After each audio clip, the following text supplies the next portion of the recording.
first topic I want to talk about really quick before we get into some other things is that I don't like bitch ass niggas. And the reason why I want to start off with that is because game is about helping us learn the rules of manhood. And a lot of times what happens is we don't fully believe in the rules. We don't fully believe in the information. You cannot fear rejection. We got to stand on business out there, meaning that the bitches ain't gonna even fuck with me if they don't think that I'm willing to go the distance behind some shit. everybody in this room, if you had a bitch ass moment, raise your hand. When I say I am, I want you to say a motherfucking man. I am a motherfucking man. Like I said, y'all should have bitches. I'm amazed. It's a struggle for some of y'all. Once you find something that you're into, it comes before everything else. And then even when you deal with a woman who's into you, she has to compete with that thing, whatever the fuck that is, right? Stand up if you believe in fear. Stand up right now. Everybody stand the fuck up.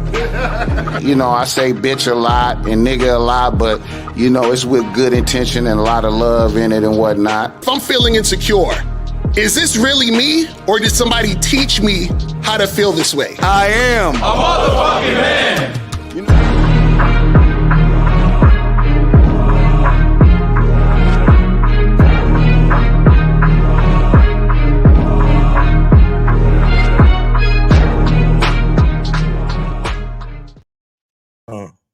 Yeah. Yo. What up? What's good? Justin and Miles, can y'all hear me? Yeah, we can. I want to make sure because I know Jay Woman can hear me, but I had a mishap this morning. You guys hear me just fine. A smoker's jacket, baby. That what that look like? A smoker's jacket? Oh, that's my silk robe that my girl got me. All right, Yes, Daddy. That's the way to treat yourself and shit. Yes, Daddy. So real quick, what we're going to talk about today is men's view of sex and the value they attach to it is an issue. And you see it play out on the dating scene with how men behave when it comes to their desperation to gain access to women sexually. And you see it play out where women treat sex like, well, sex with them, like it's some prize, like men should try and win it. You know what I'm saying? And in my opinion, I think women, they overplay their hand and they also overvalue something that's not really that valuable in the grand scheme of things. Facts. And men tend to devalue themselves because they value something that's really not as valuable as society would have you believe. Okay, and proof is all around you that all this shit is a motherfucking illusion. So in just a moment, I'm going to play two videos. Now, the first video I'm going to play, it's got some other shit in it. And that wasn't the point. When y'all hear it, y'all going to know. The first thing y'all hear them talking about has nothing to do with the point I'm trying to make with this video. But if y'all want to address what they're saying in the beginning, then we can. What I want to get to is what they say towards the end. But before we do that, y'all got anything y'all want to plug right quick? Yeah, what's going on, everybody? Shout out to the panel, man. Shout out to the chat. Only got a few jars of Cunningham shea butter left. I just put the link in the chat. And shout out to Money Mitch for the $5 super chat. He says Game King's back again. Yeah, man. So I just put the did I put it in there? I just posted it. Oh, you just posted it? Okay, I don't know yeah. if it's the right link or not. Oh, yeah, no, that's the right link. Yeah, so that's a link to get your shea butter, guys. If y'all want to get the shea butter, I do limited runs, so don't wait. You know what I'm saying? You could go to the site right now. You see how many I have left. It's not that many. So, yeah, man, appreciate y'all. And, yeah, happy to be here. Let's get it. All right. You got anything going on? Justin, you want to let the people know about? Oh, yeah. Well, I redesigned my website. So if you guys haven't seen it, go to the dominancecademy.com. And I streamlined everything and changed up the marketing and the appeal. So it's going to be a little bit more mainstream. And it actually has worked out pretty well in my favor. So if you want to check that out, give it a look. There's always new video and new content being put up on the membership. So if you have questions about that stuff, hit me up on the back end. All right. And I know Jay Roman, you and 50 been doing that cigar lounge joint. What is Monday? What time? Yeah, it's Monday at 7 o'clock. Mac and Mondays, as we changed it to, just the calls alone. So it's a great time to call in, go through whatever scenario you're going through, and get some advice exactly on how to handle it right there on the spot. So it's almost like a little counseling session, all right there. You just call in, and it's on Mondays with me in 1950. But actually, I want to plug this show, Zach. I appreciate you having me on here. And for the callers, when the number line goes up, call early. Let's get this on. Yeah. Right. Yeah. Yeah. Geek 79 real quick. I just want to highlight the soap real quick. He says the lemon mint soap is doing wonders for my skin. Pause. That's a fire soap. Yeah. Yeah. Shout out to him. Yep. It's nothing like vitamin D, bro. Rub it in. You know what I'm saying? He's stupid. So I was going to say something. I lost my train of proteins thought. and nutrients. That's right. So let's go ahead and just get the first clip. Let's get it on, man. Fuck it. Ain't no time like the fucking present. Let me know if y'all can't hear it. Do men cheat? I think it's because they're insecure about themselves. It's the truth. Because if you're confident in yourself, like that makes sense to you. It do make sense. Because if I'm confident in me and mine, why am I gonna go out? But stuff you made the fatal mistake by comparing yourself to a man. You said, because if I'm this and this, I would do it. The reason why you think that it's insecure, lacks confidence because he cheats, is because you're looking at it from a female's lens. Women are born with their value. Men, we have to create our value. So since you are born with your value, your main job is to preserve your value. That's why you feel insecure and you lack confidence when you cheat, because you know you are not preserving your value. You know if you cheat, your value decreases. Since a man, we have to create our value. That means that we have to fill boxes to get sex within a girl. We have to bring value to the girl that we want to cheat with. So when we cheat, we don't gain value, but we express our value, because girls just don't sleep with anyone, but men will. Okay. God damn it. First and foremost, women, I hate to be the bearer of bad news. Y'all are not born with no motherfucking value. Period. Okay. Now, this is what I will say. Okay. As humans, as human beings, right? When we're born, we all have innate value to our parents and to our loved ones, right? But as far as society is concerned, nobody gives a fuck about you. Now, the problem is society has always told women, though, as it relates to sex and things of that nature, that men have to be special or do something special to get to you sexually. And that's the problem. And men, and you can see it play out in society, because look at the things that men do. That whole high value man nonsense was predicated on men achieving a certain level of financial success and excuse me, and a certain level of education, so they can be quote unquote valuable enough in a woman's eyes to actually win her affection. The whole red pill movement was basically men realizing it's bullshit. Okay? And how you know it's bullshit is you can simply Google Will Smith. That will tell you that it don't matter how much money you got, the type of fame and all that shit you got, if women don't respect you, they're going to treat you like you ain't shit. Thanks. Now, let me say this about gaining access to women sexually. All you have to be is sexually appealing. That's all you have to be. And I want guys to understand, although having sex appeal is currency as far as attracting women and vice versa, there's no real value to that, in a sense that just because somebody desires you doesn't mean that they value you. Meaning, men have sex with women they don't respect all the time. Right. Women have sex with men they don't respect all the time. So the mere fact that we know people are fucking each other on a casual tip and they really don't respect each other, explain to me where the goddamn value is that in fucking somebody. Y'all got it. You know, can you play the video one more time? There was so much wrong in that video. Yeah, like it's so. Why do men cheat? I think it's because they're insecure about them. Hey, if you want me to pause it, I'll pause it, but I'll go ahead and yeah, let's do it. Let's do it like you almost statement per statement, you know. You said what, Miles? No, I said you almost could stop at statement for statement. Facts. Give Yeah, just let me know if you want me to start it, but I'll go ahead. Let me start it over. Hold on, real quick. Hold on, let me start it over. We got. Why do men cheat? I think it's because they're insecure about themselves. Okay,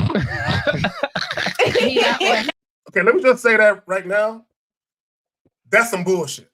Okay, right there. You gotta be a secure motherfucker to be fucking multiple people, in my opinion. Also, if you're confident in yourself, like that makes sense to you. It does make sense because if I'm confident in me and mine, I'm gonna go out. But you made the fatal mistake by comparing yourself to a man. Yeah. So also, she's talking about the dude that she really liked that cheated on her. So if it was a dude that she didn't really like and he stepped out, she wouldn't be like, oh, he's insecure. It's a defense, right? Yeah. To try to like take him down a notch, like wherever that guy is in her head, is to try to cut him down a notch to kind of justify, make herself feel better about the fact that she was cheated on by a dude that she really liked that didn't want her. Right, exactly. Well, and that right there, nail on the head. The person who gets cheated on is often the person that feels insecure. Right. And I'll say this, the projecting. I don't this whole thing of cheating, and shout out to Tony Praymantis for the $5 super chat. He said, "What's up, fam? Donating to the game. Thanks for the valuable information. Salute." When I hear this word cheating, I think the whole thing has been like, I think it's a misinformed idea in general. And what I mean is this. The average man, or any average man who has a working penis, he's gonna want to fuck multiple women. I think the only time it's really cheating is when the guy decides to lie. It's really not the fact that he's fucking other women. A man fucking multiple women, I think, is a natural thing. It's just the lying. You understand? That's the part that fucks it all up. It's the fucking lying. I think if more men, like, imagine if since the beginning of time, we just kind of every man just understood the shit and was like, yeah, I'm fucking you and I'm fucking her. Or yeah, I'm leaving right now. I'm about to go have sex with this other chick. Imagine if men been on that shit since the beginning of time. By now, it probably wouldn't even be no fucking jealousy. You see what I'm saying? But dudes lie. Dudes are afraid of confrontation. Dudes are afraid of disappointing women and this, that, and the third. And that I think that's really what it is. People cheat because they lie. Fucking multiple people is really a natural thing to me. No doubt. Well, I'm glad you said that, because monogamy is not natural. But there are people who will have you believe. They will either have you believe that monogamy is natural for both sexes, or the stupid shit that don't make no sense. They'll say, well, for men, it's not natural for men, but it's natural for women. No, it's not. Whether it's a poly thing or a monogamy thing. Now, I don't think poly, unless you're talking about like Mormons and other types of society where you're conditioned to believe that's a way of life. The whole monogamy thing, in my opinion, is conditioned in us to believe that that's the best way and the most natural way to get into a relationship is to only be with one person, and this is how you know it's all an illusion. Right. If that's the case, explain to me why there's so much infidelity in marriages. Exactly. Explain to me why there's so much cheating going on. If it was natural, it's not. Right. And actually, if we were monogamous creatures from the get-go, say like since we crawled out of caves, we wouldn't have the population in the world that we do. We might have actually died out if we were a monogamous species. Exactly. It wouldn't happen. But it's funny that you said that, Miles, because just the other night I made a video about the attractiveness when it comes to disappointing a woman that likes you. And if you're afraid of doing that, that actually works against you. It works against your favor. Mm-hmm. Exactly. Guys don't know the power of disappointing a female. They really don't know, because most dudes move in fear because they're afraid of, quote unquote, losing the woman. You understand? But that's because they don't value themselves in the first place. All right, so let's go ahead and get this shit started up again. Let's let me know when y'all want me to stop. Said, because if I'm this and this, I wouldn't do it. The reason why you think that it's insecure and he lacks confidence because he cheats is because you're looking at it from a female's lens. Women are born with their value. Men, we have to create our value. So since you are born with... Okay, let me stop right there. what he just said, that right there, that is the bane of most guys' existence.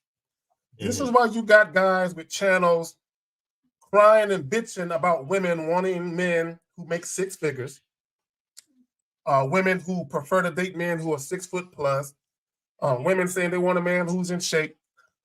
All of those things, when guys hear women voice those dating preferences publicly, all it does is it reminds guys how insecure they are about those things that they lack. Because he said something about a checklist. So what happens is when women speak about their dating preferences publicly, there's a checklist.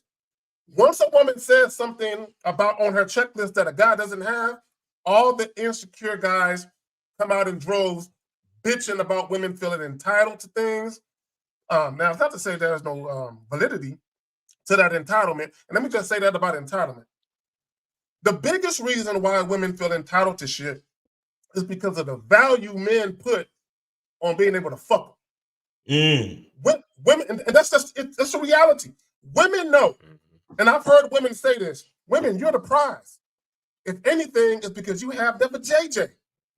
So women know, whether they want to admit it or not, women know men go bonkers over some pussy, and men do dumb shit over some pussy. And let me just say this about one of the real reasons why women got a problem with niggas cheating, especially in relationships.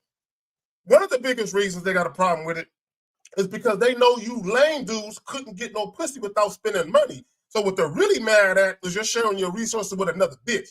That's why they're really mad. But yeah, facts. That's big. That's real talk right there.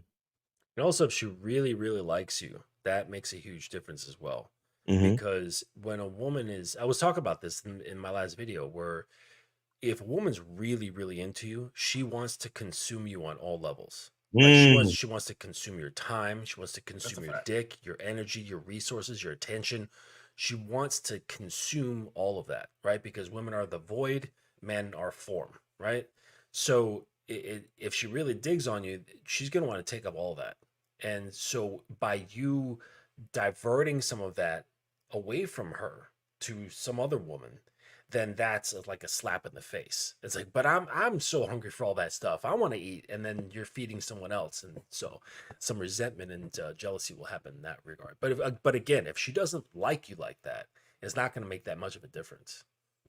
And I would say, Justin, I think on a deeper level, and you're absolutely right, but I think it's more so of the non-sexual intimacy than just the physical act of fucking another woman. I think is, does he look at me? I mean, when he's fucking her, does he look in her eyes like he look in mine? When he's done fucking her, do they lay up and have conversations like we have conversations? Does he hold her like he hold me? That type of bullshit. Y'all got it. Yep. Y'all good? Y'all want to go? Yeah, we go. Keep rolling. Okay, cool. With your value, your main job is to preserve your value. That's why you feel insecure and you lack confidence when you cheat, because you know you are not preserving your value. You know if you cheat, your value decreases. Since a man, we have to create our value. That means that we have to feel. Okay, I got to stop it again. Women, your value, your true value has nothing to do with your vagina. Your true value has everything to do. There's a word I like to use. Deference, which means humble submission and respect. If you show me deference, I automatically see the value in you, regardless of your sexual past. The reason why guys care about a woman's sexual, go over there. The reason why guys care about a woman's sexual past so much is because they're worried about being cheated on. Because here's the thing, and let's go back to his point. The one thing that these males value so much is the one thing you're giving away to another man, your body. Mm-hmm. That's why these dudes are suicidal. They deleting themselves because the woman cheated on them. Oh, you sucked another dick. Oh my God. This is why you guys is devastated. Mm-hmm. Y'all got it. I'll say this too real quick. You see, they don't. Guys say that whole, men have to build their value. No, truthfully, you have to discover your value. That's what I'll say. Because we're all, especially men, we're all put on this earth with a purpose. We're all put on this earth with a gift. And I think as men, it's our job to discover that gift, to discover that purpose, and then find a woman to help enhance it. That's really what, to me, that's really what it's all about. You know, I believe in the helpmate thing. I believe that women are here to help a man fulfill his purpose in the best way possible, and then of course, you know, accompany that purpose with family and kids and things like that. I mean, you know, me personally, I'm not really about that, but in general, I think that's the entire like paradigm for this humanity shit. So we could keep, you know, so we can continue to advance on, you know, different things like technology or whatever, and then we could keep the human race going, you know, generation after generation. Like, I think that's the purpose of all of this, to understand our direction, find a woman that can enhance our journey, and then have some kids with her. And because the family is an enhancement to the journey, right? Because once you figure out your purpose and then you figure out how to create value around your purpose, then you also create a microcosm of the society, which is family. So you can relearn and learn and innovate and exercise the values that you have in yourself and carry them on to another generation. So when they say those words, it's sad to me, because I think it puts a lot of young guys in the frame of mind that they have no value until they start making money, or they have no value until they can go in the VIP section of the club. And it's like, no, your value is there. You just have to believe in yourself, look within, and discover it, because it's there. Right.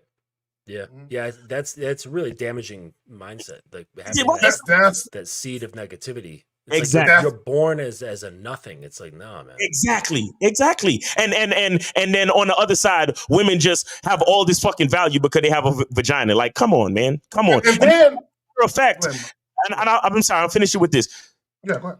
I'm here as a man to discover my purpose, and then I find the compatible woman and I give her her purpose, which is to enhance my shit. Go ahead. Well, and here's the thing. And to say that the more sexual partners a woman has, that deflates her value even more. Basically, what you're saying is, beyond sex, she has no value to you. Right. But, like, literally, this is what guys are saying. What they're saying is, if I had to choose the most valuable attributes or characteristics that a woman has, it starts and ends with sex. It starts and ends with how many guys fucked her. And I'm here to tell women, y'all been lied to. So all y'all chicks talking about I'm practicing abstinence or I'm gonna make a nigga wait because I want him to understand there's more value to me than just my body. Y'all been lied to. Because I'm gonna tell you, dudes who actually got options ain't fucking with you. Because what you're saying is, I'm withholding the thing that you think is the most valuable part of me. I'm withholding that until later. I want you to prove to me that you're worthy of it. If I'm dealing with a woman and you think that about yourself, that the most valuable access to you or the most prized possession about you is your fucking pussy, why would I want you? Exactly. Why the fuck would I want you if you think that's the best thing you have going for yourself? Mm-hmm. Oh, man. Well, and on that, it also shows that these guys haven't experienced anything beyond that.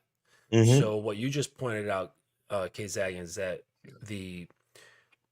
his focus is purely on valuing vagina, which means that he hasn't experienced value beyond that, right? Because you could take, I mentioned this a lot, you could take a 10, whatever 10 is in your book, or like most guys' books, and if she has no interest in being obedient to, has no interest in willfully and joyfully following what you have to say and what you have to do, then what is the worth of that 10, right?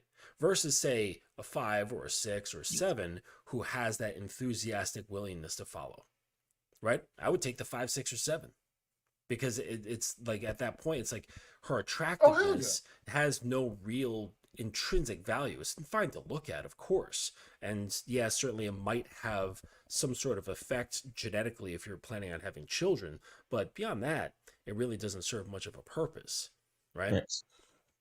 And then this guy, where's he getting all this shit from? You know what I mean? Bro, this dude, it's like he wasn't coming up with that on his own. Yeah, but the funny thing is that he thinks he's saying something. Yeah. That's the problem. Bro. Yeah. If you go to Facebook, that's where this goofy dude dwells at. All of these motherfuckers think he's saying something. No. All of them. About 99% of dudes, maybe myself and a couple other guys, we're like, this guy's goofy. But all of them think he's saying something. Because, look, here's the reality of it. 90-something% of dudes are weak as fuck. 99% of dudes are weak.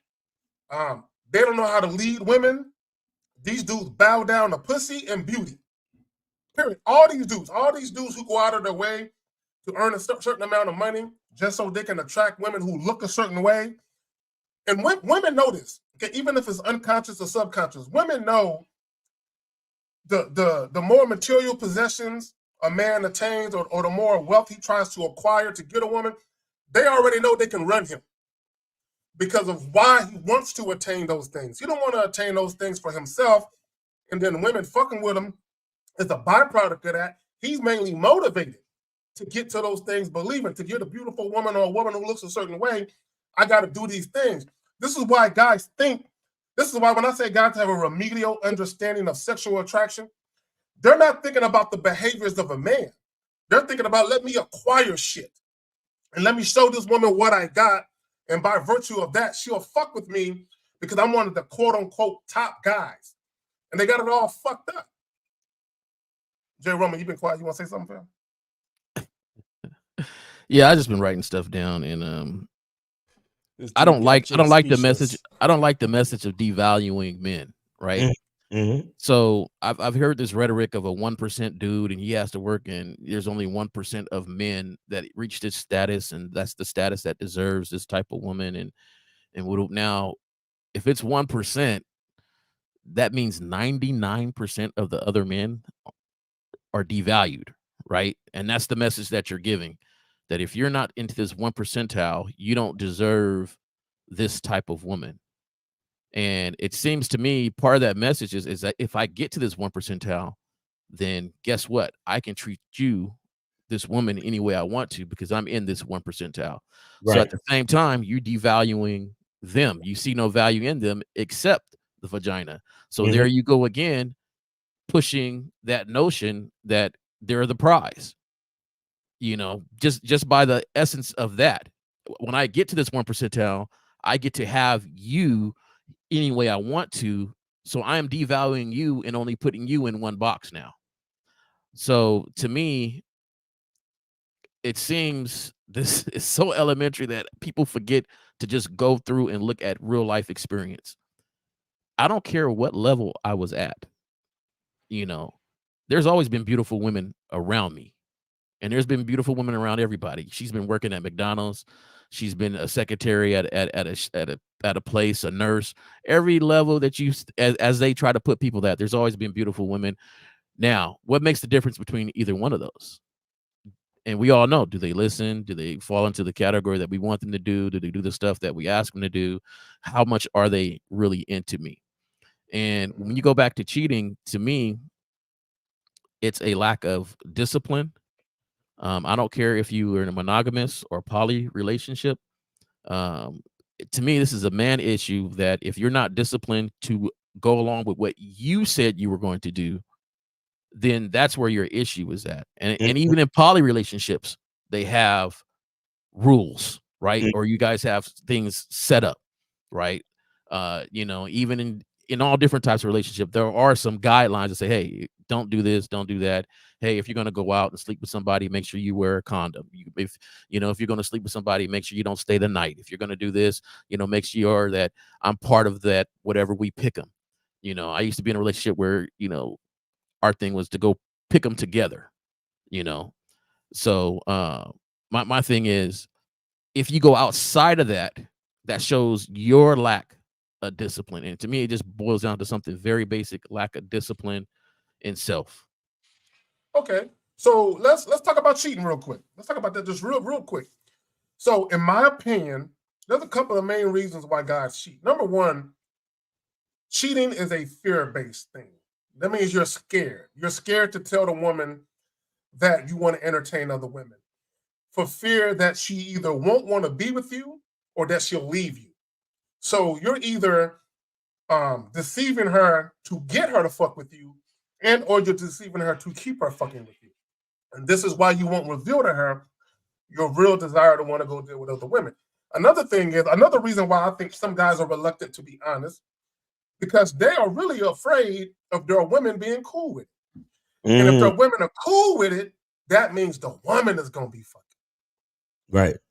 And I think a lot of times that's what it is. I think a lot of times guys get into these obligated monogamy-oriented relationships because they want variety themselves. They don't want the woman to want variety. So they figure if I can get her to get into a monogamy-oriented relationship and I'll just cheat on the side, I can have my cake and eat it too. I can have this one chick who's only fucking me, quote unquote, because you don't know that for a fact, and I can have my variety at the same time. That's my personal opinion. And to add to that too, you know, this is what a lot of guys don't even know, that a woman is okay with sharing you if she sees the value in you. Oh God, that Miles. You understand that? There are women out there. There are women out there that even if you let them know that they have the option to do what they want to do. There's a lot of women, depending on how they feel about you and the value that you bring to their life. There's a lot of women that will not exercise their freedoms simply because they understand the value that you bring. And here's the thing, and this is why a lot of the rhetoric that these guys spill is so bad, is that if these guys think that they have no intrinsic value, based on what the guy said, these men are saying to themselves that they have no intrinsic value. So why would they ever think that they could be honest with a woman about seeing other women, and for a woman to recognize their value so much so that she won't, you know, go to another man or leave them? Because that's really what it's all about. It's a function of fear. It's a function of fear, because whether or not she fucks somebody else, whether or not she's doing something behind your back, she could be doing that in a monogamous situation, a poly situation, any type of fucking situation. It really don't matter. You know what the difference between a guy like me and most of these guys is that they're afraid to lose something. That's the main fucking difference, because I don't see my girl 24/7. I don't exactly know what the fuck she's doing, and I don't care what she promises or what agreement we have, or it really doesn't matter. The only thing that's different between me and those guys is that I know that no matter what happens, Miles Cunningham is going to be good. Whether I lose her to another man, or I lose her to her get hit by a bus, or I lose her to natural causes, or if she chooses to see me the next time we have set up. Either way, I'm going to have a good time with her or without her, purely and confidently, because I know where my value is. But these men, they feel like they have no value. They feel like they're not doing nothing unless they can take a woman on a $400 dinner date. They're not doing nothing unless they drive a Lamborghini. They're not doing nothing unless they're a Bitcoin millionaire. You get what I'm saying? So how could they ever think to be honest with a woman and say, well, I'm going to see other women. I'm going to see other women. And these dudes are, oh my God, I could never tell her that, because she's gonna leave me, because they feel in themselves that they have no value for a woman to even consider sharing them. Well, let me add, look, I'm going to play devil's advocate, and I'm going to say this. And as women, I want y'all to think about this. Could it be that the women who act like they got a problem with it don't see the value in themselves? I think half of them, they got a problem with it. It's just the embarrassment of it amongst whoever they tell. Let me finish my thought real quick. Okay, before I forget it. The reason why I say, could it be that the women who got a problem with sharing a man don't see the value in themselves because they don't feel like their spot in that man's life is secure? Exactly. They feel like another woman can come in, pussy wetter, pussy tighter, cuter, body better, whatever the case may be, suck dick better, whatever the case may be, and can take their man. And maybe there's some insecurity with that, which is why they might not want to share a man. Because here's the reality of it. And I say it all the time on the Tuesday show and on the Wednesday joint with myself, 50 and Steve. Women, y'all got to share us. I'm sorry.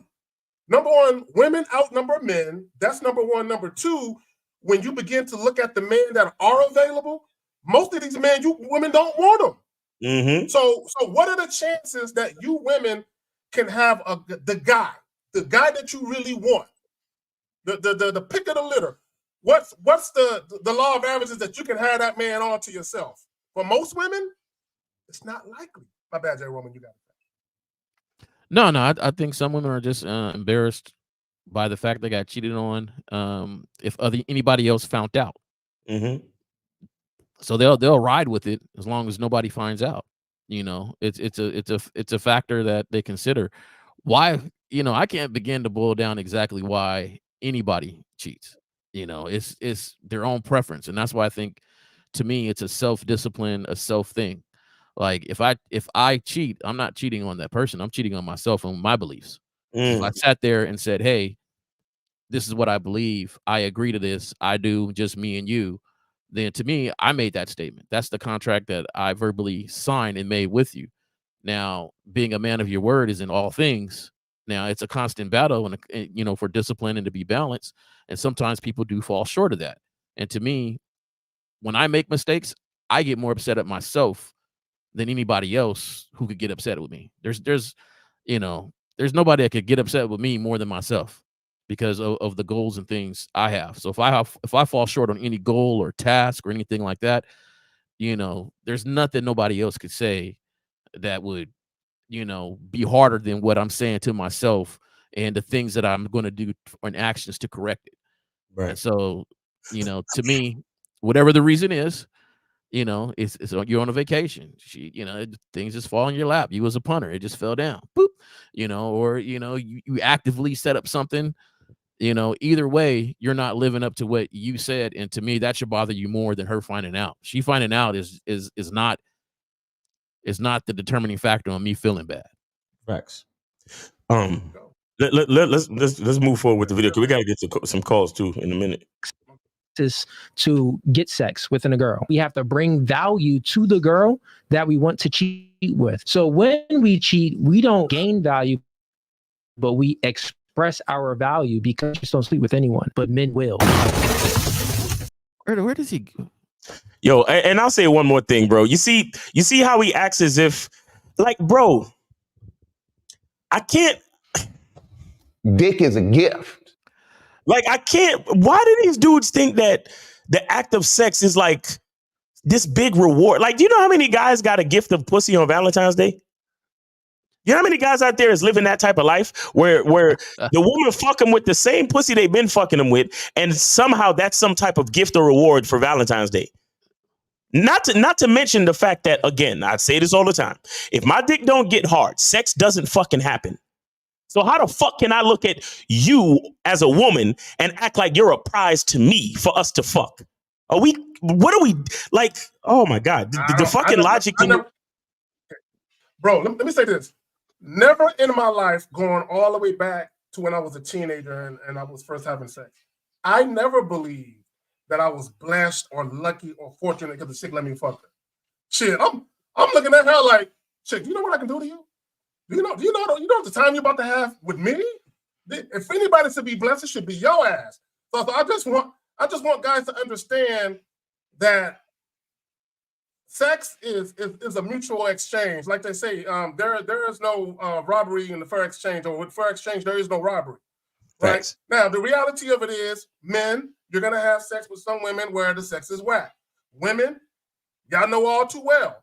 You're gonna have sex with men and the sex is whack, and you're gonna feel like you got cheated out of something. Like, man, this was a whole waste of fucking time. It happens. It happens.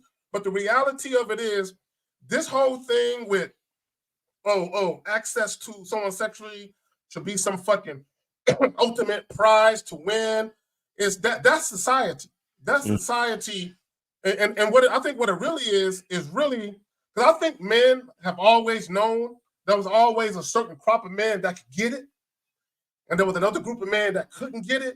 So they had to do extra shit to even get a woman's attention. So what I personally think it is you have the guys that maybe have access to wealth and things of that nature, but don't have sex appeal.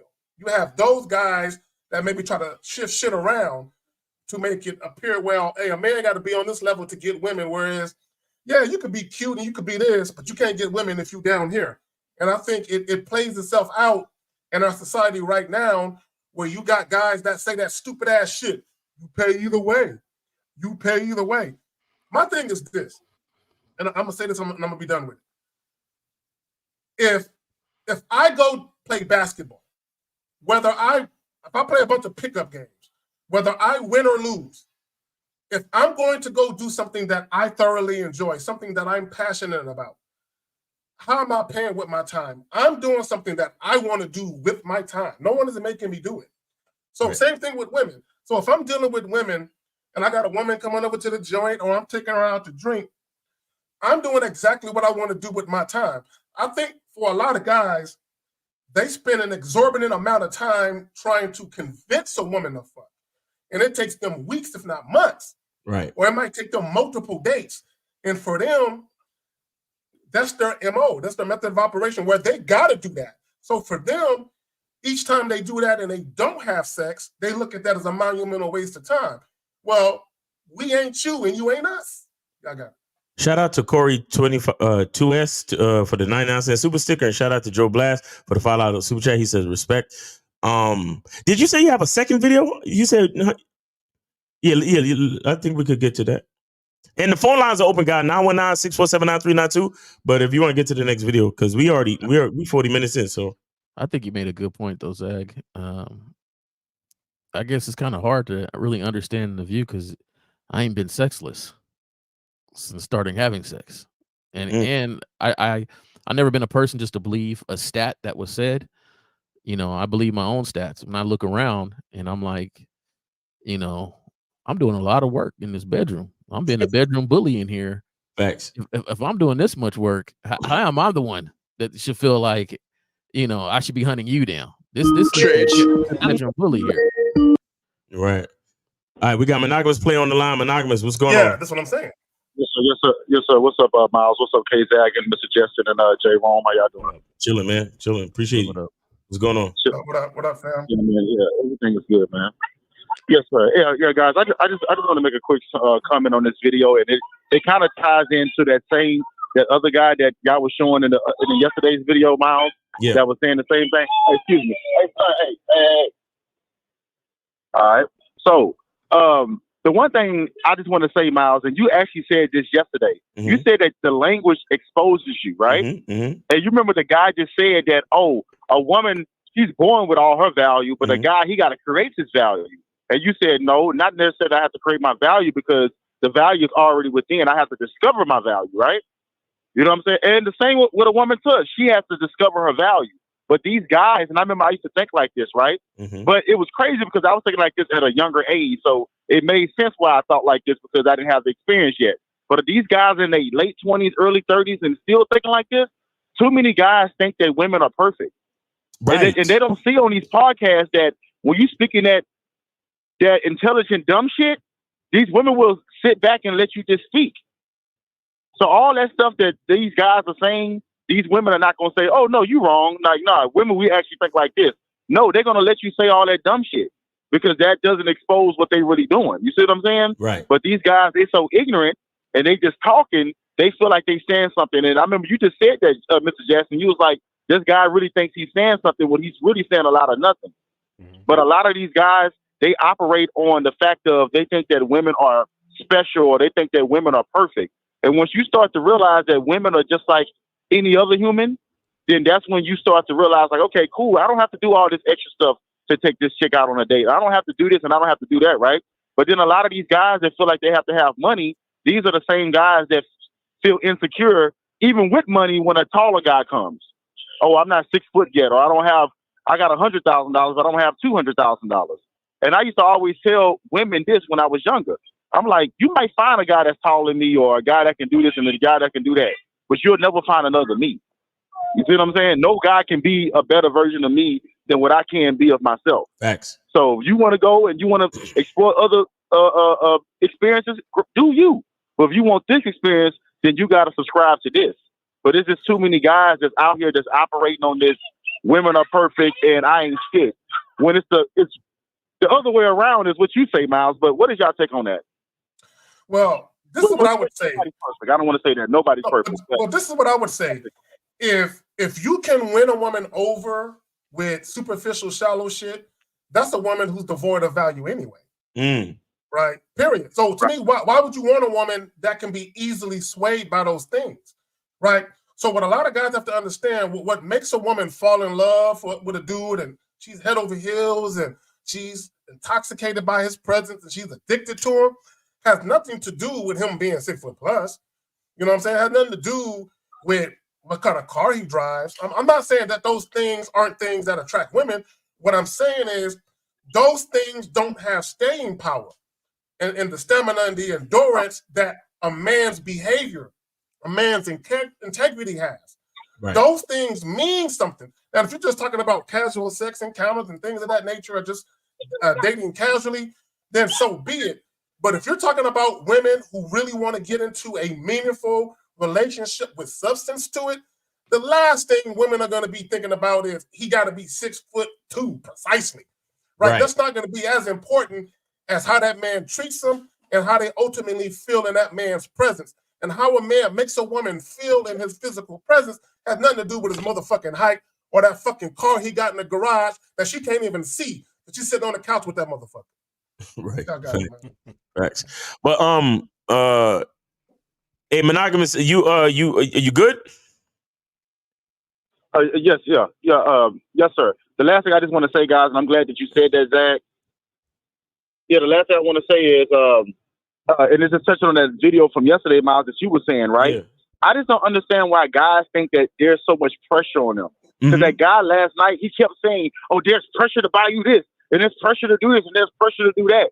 There shouldn't be any pressure. Right. And even what you said, Miles, the pressure should be on the woman, which it really shouldn't even be no pressure on her if she's going to cooperate. But if there's any pressure, it should be on the woman. Once again, I always try to tell guys, a girl want to go on a date with you, you want to go get some ice cream, that's what it's going to be. All this pressure on, she don't want ice cream, so I got to figure out what other date to take her. Now you're taking yourself out of your own comfort zone. Exactly. So now when you be around her, you're not going to even be the best version of you, because now you in this people-pleasing mode versus on the girl ain't trying to do that. Trust me, it's billions of girls on earth. I'm hitting up the next girl. But once again, guys date monogamously when they actually should date casually to create the monogamous experience that they want to create moving forward. But that's all I want to say, guys. Thank y'all so much for the opportunity. Appreciate you, brother. All right. Thank y'all. Y'all have a great weekend. All right, you too, man. All right. So how we on calls, Miles? Yeah, we good on calls. You go ahead with the video. Okay, all right, so what's your age? I'm almost 29. What do you think the way you're dressed right now equates to men? I don't know. I guess not your norm in Miami, right? Like, look around right now. No one's dressed like this. How are they dressed around here? The women I'm looking at right this second, they all have like really tight see-through dresses, really short, really skinny, which have skimpy clothes too. Okay, stop right there. Stop right there. She said, I got skimpy clothes too. I'm going to start it over. Okay, I'm going to start it over and let it play all the way through. And I wanted to point that out so that the people who are watching it don't miss it. Look, you guys, the desirable truth, go to Facebook and look at the comments. They calling her wifey and everything else, right? All because of how she's dressed right now. But she got the same clothing as them other chicks that she's talking about. She just ain't wearing it. I just want to point out how easily you guys can get fooled by how a woman presents herself publicly. How women present themselves publicly is not an indicative or an indicator of how they actually behave privately. Let me run it back. What's your age? I'm almost 29. What do you think the way you're dressed right now communicates to men? I don't know. I guess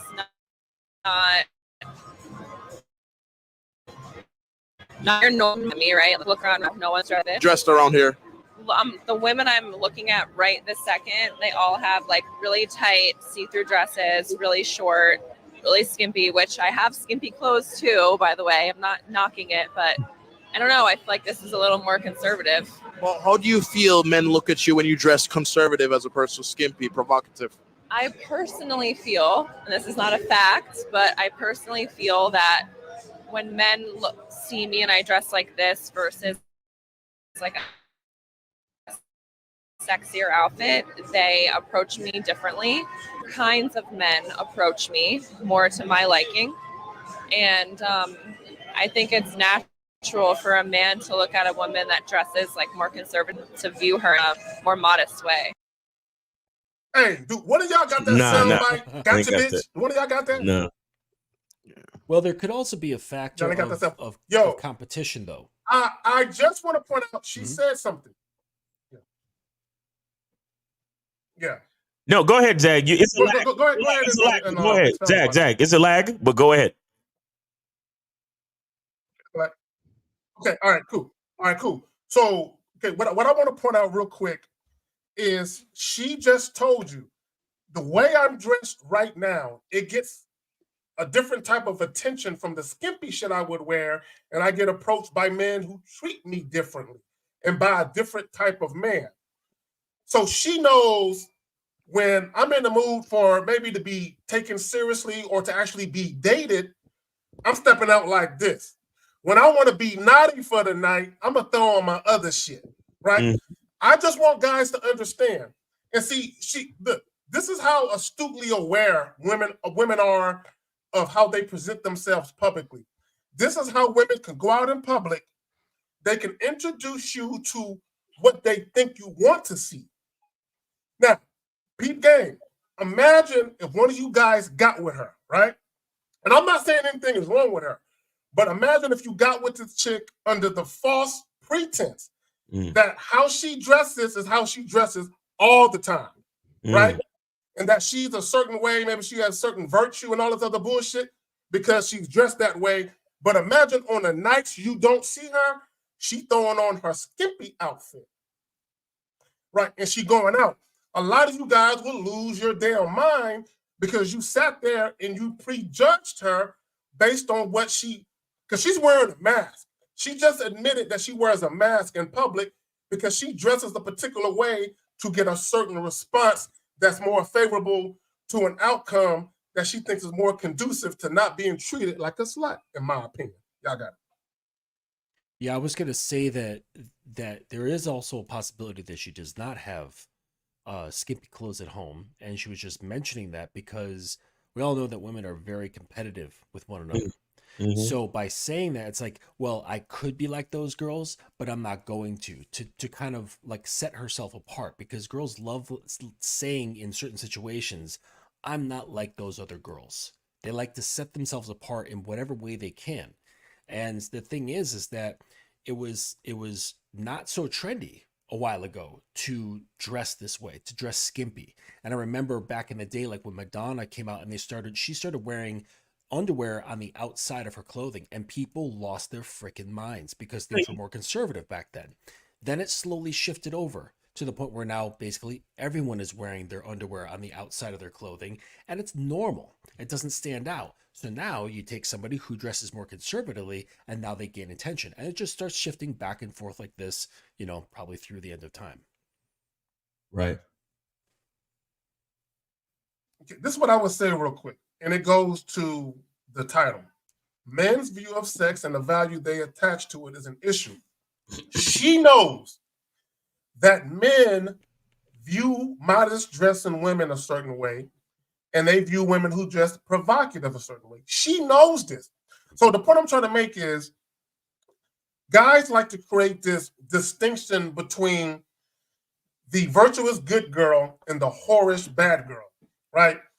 And we've all said this, we've all heard this, at least in our inner circle.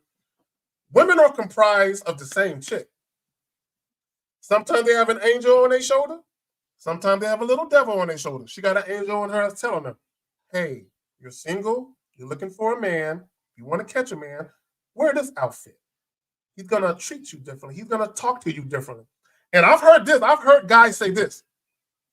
Depending on how a woman dresses, they're going to approach her differently. Meaning, if she's wearing a skimpy outfit or provocative clothing, they're going to think she's easy. And they're going to try to fuck her right away. Whereas a woman who dresses like this is going to be the woman that they're more conservative with as far as their approach. This is the woman that they're going to try and date a little more seriously.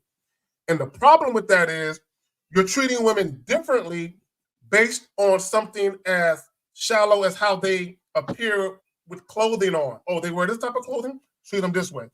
That type of clothing? Treat them that way. And this is how guys get fooled. You get fooled.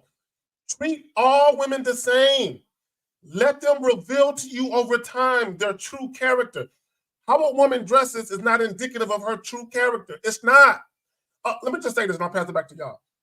how a woman dresses is really an exhibition in how comfortable she is with her sexuality.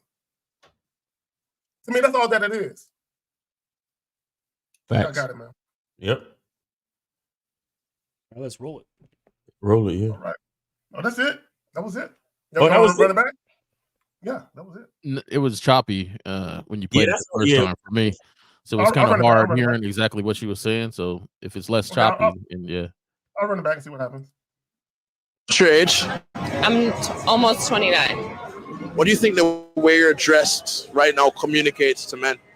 I don't know. I guess not your norm in Miami, right? Like, look around right now. No one's dressed like this. How are they dressed around here? The women I'm looking at right this second, they all have like really tight see-through dresses, really short, really skimpy, which I have skimpy clothes too, by the way. I'm not knocking it, but I don't know. I feel like this is a little more conservative. Well, how do you feel men look at you when you dress conservative as opposed to skimpy, provocative? I personally feel, and this is not fact, but I personally feel that men see me as like a sexier outfit. They approach me differently. Different kinds of men approach me more to my liking. And I think it's natural for a man to look at a woman that dresses like more conservatively and to view her in a more modest way. What's your age? I'm So were you able to hear that, J. Roman? Yeah. I heard. Yeah. So I think you were spot on right there. That. And what's your name? Tommy. Tommy, how old are you?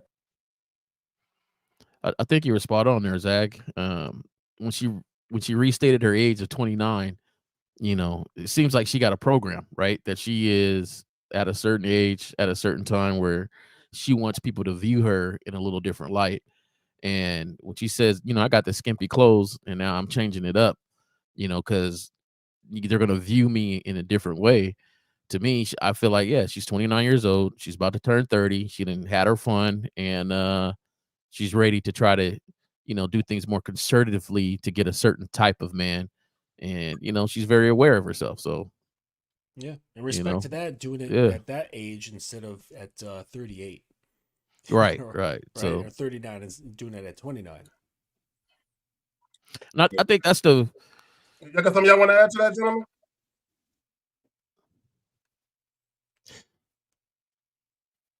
J. Roman, you good?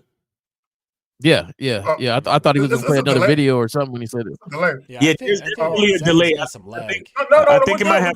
We can roll. Yeah, I think it might have something to do with your new equipment, Zag, something like that. But I'll just say this. I think it was kind of cool to have a woman like notice the difference in how she dresses and the type of attention that she gets. Because a lot of these chicks love to act super disingenuous and oblivious. Like, oh, well, I should be able to dress exactly how I want to dress. And all of the well-to-do, 6-figure, prestigious men should want to approach me and blah, blah, blah. Like, so it was good to hear a woman even say that. But look, I'll always take what a woman says with a grain of salt anyway, because, she still was on some, well, I got slutty stuff too. Like, so she's still... Women are two-faced, bro. Like, women have no fucking agency. Women have no agency. And I don't say this to be disparaging to women, but because I know this, it just forces me to understand the reality of how women operate, based on their agendas. Like a lot of these street interviews, yeah, the chameleon effect, right? A lot of these street interviews, when they interviewing a group of bitches, the first bitch that answers for the rest of them. They'd be like, hey, so what do you think of this guy? Oh, he's a 6. And then all of them, oh, yeah, he's a 6. He's a 6. And it's like, it's the hive mind and all that bullshit is like, so I'm cool, but again, it was cool to at least have her show some type of like discrimination to understand that there's a difference in how you present yourself and how the type of attention that you receive, so I'll leave right there. Well, then, Miles, what you're saying also is a strong indication about how important it is to be a good, effective leader.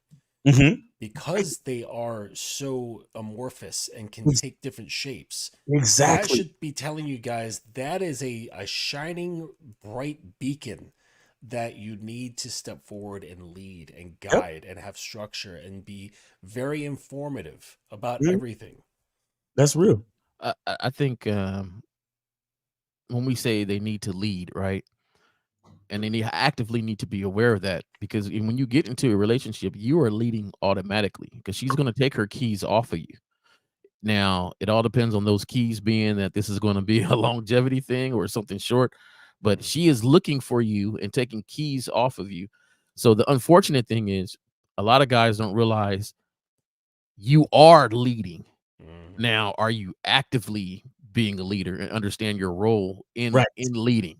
Are you conscious? Yes. Are you conscious that, hey, I need to do this, I have to do this for the longevity of myself and whatever I want to be in? So and you know, that understanding of a woman's you know, like you said, the chameleon effect, or her amorphous mindset, right? Where you know how they say, and I know it always comes off like I'm comparing women to dogs, but has anybody ever heard the saying that you think you're training the dog, but it's the dog that's really training you? Has anyone? Yeah. And what they mean when they say this is that, you know, a dog is just what it is. But if you want a dog to understand something, it is you who has to create the consistencies and the repetition so the dog finally understands what you're trying to get the dog to do. Now, again, I'm not necessarily trying to compare women to dogs, but it's the same type of thing where it's about, we talk about the vetting process, we talk about consistency and the you know, like you said, Jay Roman, the awareness of the leadership that you're putting out. Too many men just kind of like get with a girl and it's like, okay, the sex is good and we go out sometimes. And then, all right, guys will do some shit like this. They'll get with a girl. Okay, the first date is Saturday, just because, right? All right. They say, hey, so what are you doing this weekend? And the girl said, oh, we got 50 Fitzwell. Yo, 50 Fitzwell, chill out for a second. I'm gonna just make a point, then I'll get right to you. All right? Chilling. All right, cool. Appreciate it. Right. So they'll do that first date on Saturday. And then the guy will say, hey, so what are you doing next weekend? She'll be like, oh, well, I'm free Saturday. And then they'll hang out second date Saturday. Third date, it might end up on Saturday again. They'll meet up to smash on Saturday, right? He's unconscious. He doesn't realize that this is his Saturday, bitch. Right. And then one day she's, you know, Thursday rolls around, Friday rolls around, and he forgets to call her. He doesn't even say anything. Next thing you know, the woman calls him up like, yo, what's up with you? What's going on? Why you ain't calling me for Saturday? And he's looking at her like, why this bitch going off and tripping on me just because it's Saturday? But he hasn't realized that, bro, you've been training her consistently to see you on Saturday. And now it's Saturday and you haven't made any plans. You didn't call her. You didn't do anything because maybe some stuff changed or whatever. I get it. But the fact that you weren't conscious to realize that you've been training this woman consistently to see you on Saturday, and now you can't understand why she's mad at you. And now instead of trying to understand, what does the guy do? Because he's unconscious. He's like, well, bitch, you can't tell me what to do. Fuck you. Blah, blah, blah. You can't be talking to me like this. And then there's this contention. And he thinks it's because she's a crazy bitch. He doesn't realize that it's a flaw in his fucking leadership. You see what I'm saying? And that type of shit happens in relationships all the fucking time when a man is not understanding and being conscious of his leadership and the fact that he needs to put consistencies in place. You know what it is? And I refer to it as inadvertent behavior, where guys don't know what they're doing. And this is why I warn guys against introducing romance and non-sexual intimacy in the equation too soon. And I'm not saying that you should not introduce romance. I'm not saying that you should not introduce non-sexual intimacy. What I'm saying is, once you introduce those things, oftentimes it's going to change the dynamic of the interaction between you and a woman. Exactly. So now there's, like Miles said, now there's going to be an expectation that those things are part of the attraction allure towards you.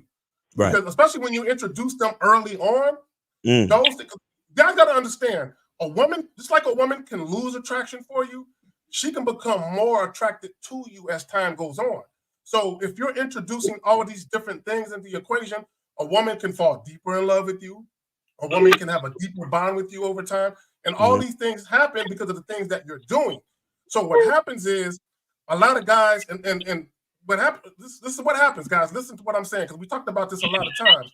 A lot of you guys are inconsistent with what you're doing, and maybe you don't realize it. And part of that is what Miles was saying earlier, is that you condition her. You basically coached her how to be around you, and now she's expecting that thing because she got used to that thing you did. Right. Letting chicks spend the night, taking showers with them, all that type of shit. If you're dealing with a woman, especially a woman who likes you beyond just sex, she's going to grow to like those things, and those are going to be things that she grows to expect. So if you start seeing her, and now you're not letting her spend the night, now you're not taking showers with her, now you're not cuddling with her after fucking and pillow talking, she going to say something to you about that shit. Yep, that's facts. All right, 50 Official, man, thanks for your patience. What's going on with you, bro? Good afternoon, brothers. Mr. Justin, welcome back. Jay Roman, K Zag, nephew, what's up? What's going on, bro? Miles. Yes. What's up, Unc? Every time I want to say something, man, K Zag and one of y'all just make me go back to a kung fu moment. Fuck my train of thought up, man. Look, you were right. You were right, man. Look, you promise when you say so, first of all, Miles, a man, like you said, all a man has is his words. When he's born in this thing, he's already valued because they expect him to be the man, to do what he say and say what he do. Mm-hmm. That's straight up. I learned that coming out the womb. Mm-hmm. Now, as I got older, being grown up in the church with my mother and all them damn old ass cackling hen women, I took some of the ways into my adolescence. But then it changed again. And when I noticed as I got more and more into adult, if I told a woman something, and it could have been either I liked her, or it was just somebody casual in business. If I told them something, they would expect it to happen. And the minute it didn't happen, oh my gosh, fireworks, bombs, all type of shit. You said that. So, it is 100% true. Yes. Story. I had this honey years ago. I didn't fuck her nothing. I actually went to New York and seen her and didn't fuck her. And in my eyes, she was fine because I like them dark skin, super dark skin honeys. That's just me. I just fall out over them. I don't know why. Tisha from Belly. Tisha from Belly. That's my shit. Tisha from Belly, boy. Don't say that. Yes. Yeah, she was nice. She was nice. So when I was talking to this woman, she said, "Well, you're gonna come up for my birthday?" Because what happened was it was a tragic situation where I saved the life for her then boyfriend. They were on a lake. The boat fell off. I was in this place. We got in the lake. We got him out. And we knew each other. We all know each other. But then from that point on, she always said, she tell everybody, he saved my life. He saved my life. He saved my life. Well, I was going to go to New York to see her for her birthday again, right? But I got caught up at work. Transportation wasn't working. I'm in D.C. She's in New York. So I called her and said, you know what? I can't. I don't think I'll be able to come up there. Oh, what do you mean you can't come up? Oh, my gosh, everybody knew he was coming. You're going to make me look like an idiot. And stuff like, well, damn, what the fuck did I do? I didn't even fuck this woman. And she was acting like that. Yep. You see what I'm saying? Yep. So that got to show me there, well, hold up, dog. What did I do? I said to myself, what did I do? What did I say? And then another woman came to me a while after that and said, yo, did you went up to see so-and-so, right? She said, yeah, did you hit that? I was like, no. She said, oh, well, you better stop playing that. I was like, what the fuck is going on? And the case added, it was my behaviors that had her ass moist all the time. And I didn't know what I was doing. And this was like 10, 12 years ago. I didn't know how this woman was so interested in me because everything I said and how I moved, because honestly, I was in that mindset back then. Oh, this young girl, man, she ain't gonna fuck me, fuck it. But this bitch came to see me. She called, but I didn't know. My point is, when you tell a woman something, even when you whisper in her ear, dropping that you better deliver. You better deliver. Because if you don't deliver, you're gonna get a return to sender. And that ain't something a nigga wants. Facts. If you don't deliver, you don't return the sender. Now, yeah, look, you see, and I'll say this too. I see you, J. Roman, but I'll say this too. You see that part in the video when we were discussing about how the rhetoric causes guys to devalue themselves. This is where that they don't even see the value in the things that they say to know that the woman is going to come back at them and be like, yo, but you said this. And the guy is looking at her like, but I ain't got no value. Why you trying to hold me to something I said the other day? And it's like, bro, you're a man. When you say something, it's like God talking. That's how much your value is. And look, when you say something, it's like God talking. So you can't be confused when a woman is coming back at you for something that you said or promised. Go ahead, 50. Exactly. And there's one other thing, and Miles is into this shit a lot. At the job, we got a situation's about to happen. They're bringing one of these inauthentic people coming in, right? What? And I was told, well, I'm going to be hiring another practitioner, and they are trans. And I said, what that got to do with anything? Well, sometimes you make comments. I said, stop right there. I never made a comment about anybody's sexuality because in school, they taught us that on a whole nother level, and I took it somewhere else. So you cannot say that about me. And she's like, well, no, but sometimes you say stuff, and then in the videos you listen to, fuck all of that. What are you trying to say to me? Why do I have to know this person is trans? I said, let me tell you something. Since you want to sympathize with that community, I want to give you some education, okay? First of all, they have so many fucking entitlements, it's ridiculous. I said, they lobbied for their own bathrooms. My people were fucking given our bathrooms and were forced to fucking use them. So what the fuck? I gotta fucking, why went the fuck off? And I did what Miles said. I said, look, you talk about everything I talk. I said, when I tell you something, it's fact. No, it's always no, it's fact because I can fucking spell it out and show you and prove it to you. Right. You can't. You're always gonna tell me something about how you feel. Well, you feel, no, I don't. And I kept slamming her and slamming her and slamming her. And I just decided, you know what? When that move is made, I'm moving out the door because I can see what's going to happen now. How many entitlements are you going to make for this person? Right. How many? We got, wait till the bathroom situation come up. I'm dying to see that shit happen. And that's when I leave because I will not get a subpoena. Right. I will fucking divert because it's coming. It is fucking, and I see it now. I was like, oh shit, that's what the deal is. Mm-hmm. They about to fucking accommodate a motherfucker that's gonna come in here and don't even know who the fuck they are. Wow. And I told her, I said, look, years ago, we were forced to use a bathroom, and that wasn't in legislation.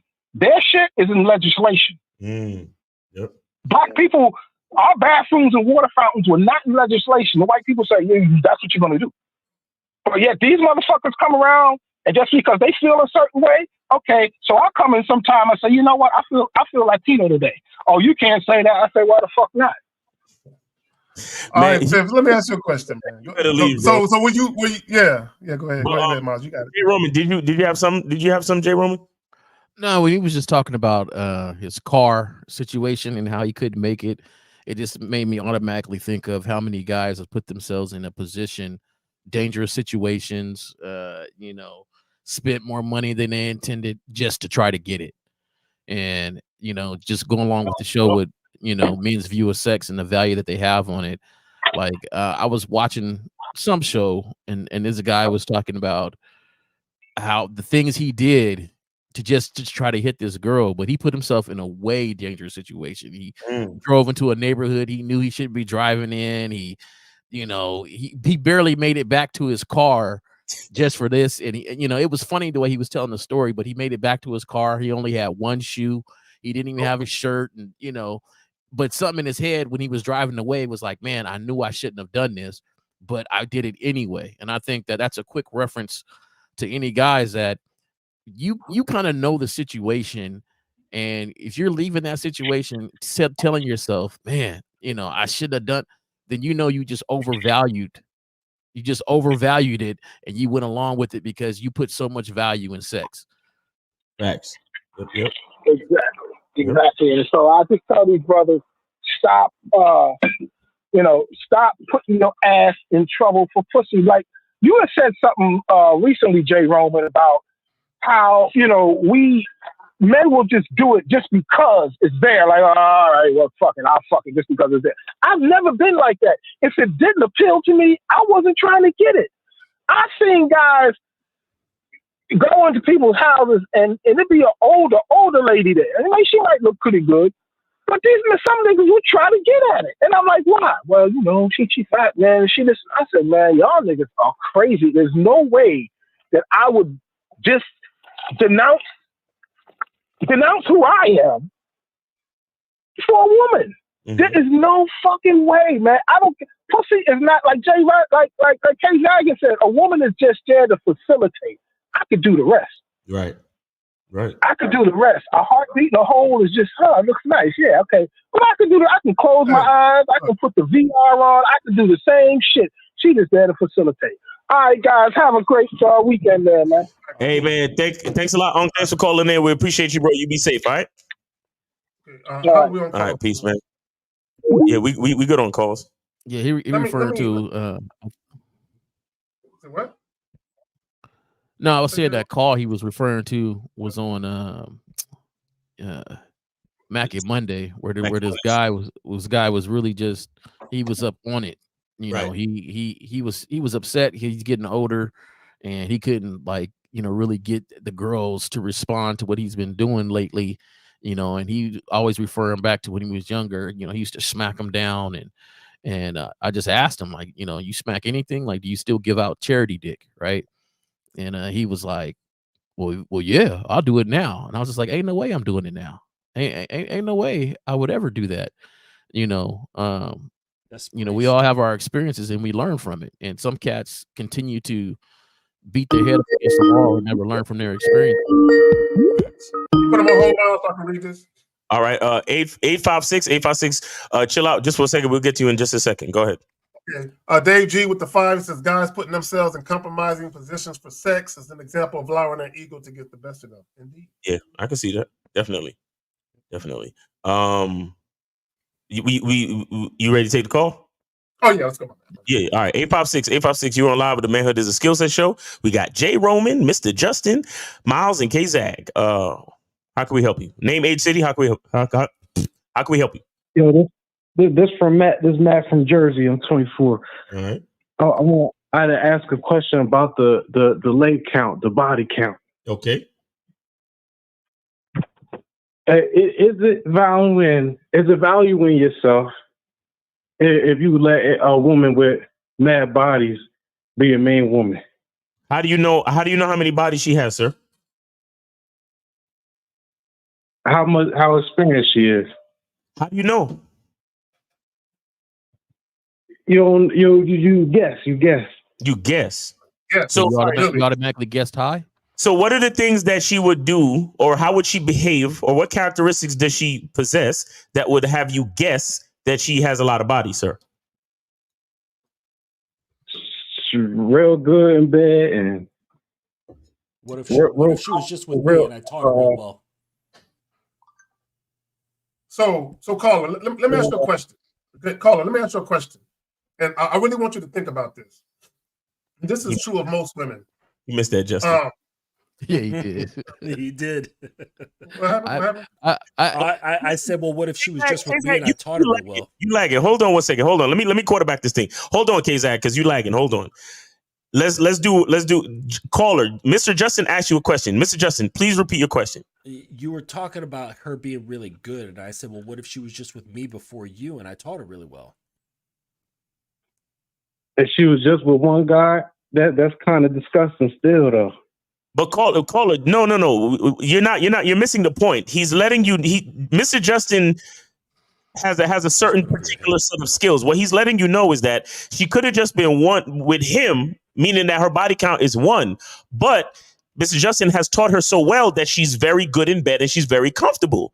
So that, by your logic, would make you assume that she has a high body count, bro. That's what you don't understand. And what the point that we're really trying to get across to you is that you will never actually know her body count. So caller, I think we could assume that you're insecure, and don't deny it, nigga. So this is what I would say to you, to piggyback off what Justin said. I'm gonna give you two scenarios. I'm gonna give you two separate women. You tell me which woman has the most experience. Woman A, she's 25 years old. She's only had 3 lovers her whole life. All of them casual lovers, and she's never had sex more than 3 times with each of them. So that's 9 times she's fucked, right? Is she less or more experienced than a woman who's been in a relationship for 5 years with one guy who's very skilled? You know what I'm saying? When it comes to being a mattress tactician, he's very skilled in the bedroom, right? So he fucked her probably thousands of times, right? Who has more experience? The chick who's been in a relationship for 5 years with one dude, or the chick who's had 3 sexual partners but only fucked them no more than 3 times a piece? Number 2. See, and that's what a lot of you guys don't understand is even these women that have a high body count by you guys' measurement, a lot of the sex these women are having is bad sex. A lot of the sex that women are having, they're not being taught anything. They're not learning anything new. Caller, do you know the power of teaching women something about their body they have never figured out themselves, and the man actually taught them something? Do you know the power of that? Do you know the power of teaching women something about their sexuality, their kinks, and their fetishes? Most men are ill-equipped to even go there and show a woman things about herself sexually she never even knew existed. Because he thinks it's disgusting. Right, he thinks it's disgusting. It kind of cracks me up. It kind of cracks me up that when we hear about this body count thing, I never really hear any of them say that it leads to a certain mindset, right? They don't even go there. It's just, oh, they have a high body count. It's not even that, hey, Yeah, like what does she's that been even having mean? sex for 10 years and she's had, 1,000 people. I'm a little worried that she might not take, our relationship serious or whatever. They never go to any of that and say, oh, she has a high body count. And so that's it. Like, what does it matter to you if she listens, if she goes along with your program, if you and her vibe, if everything is cool? What does it really matter to you if everything is on point? If everything's on point, but why would you? If she did everything you wanted her to do, but she was with 1,000 men before you, like why would you want her doing that? Caller, but you're not gonna. Okay, caller. Let me ask you a question. Okay, let's be honest. Okay, I'm a grown man asking your grown man ass a real question. Can you outline all the fucked up shit that can happen in a relationship with a woman who has a higher body count than you would like? Can you go ahead and list all the fucked up shit that can happen to a man, please? It just hurts my ego. That's all. Oh, beautiful! Oh. Thank you so much. You know what? Shout out to you, bro. So you do realize that it's an insecurity that you're discussing, right? Well, I feel like there's there's pride and then there's dignity. You feel like. So why would it hurt your ego though? What does your dignity have to do with the woman's body count? Your dignity is yours, bro. What are we talking about? I don't like the idea that another man could tell me how my woman's coochie feels. So you're gonna go out. There we go. So you're gonna go out into the street and find these guys and have conversations with them? They gonna send you an email? Okay, caller. So that's what it really is. Is she on bad tracks or something? Like, So that's what it really is. You guys are scared you're gonna be seen out in public with a chick, and random dudes is gonna approach her and be like, "Yo, see them 5 dudes over there? Yeah, we all hit that last month." Is that what you're afraid of? Not, yes, sort of, yeah. Yeah. Okay, Well, caller. I'd I'm like gonna to- tell you something. I'm Oh, gonna tell go you ahead, something. Zig. No, real quick. Caller, I have, with a couple of my partners, been out at a club and we saw a dude hugged up with a chick that we all gangbanged on. Mm. Nobody said nothing to him. He looked like he was in love. Who am I to crush his heart? Y'all got it.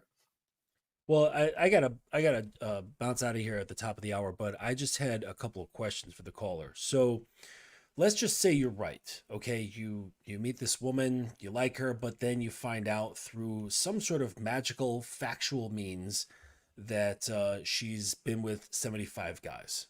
Okay, and to you, this bothers you for some reason. Okay. So let's say you're correct. You have it down factual somehow. I don't know what, but it is. It's real. It's factual. What does that mean to you? What does that mean? That means I can't be proud of her because there's men that have gangbanged her and treat her like a cum rag before.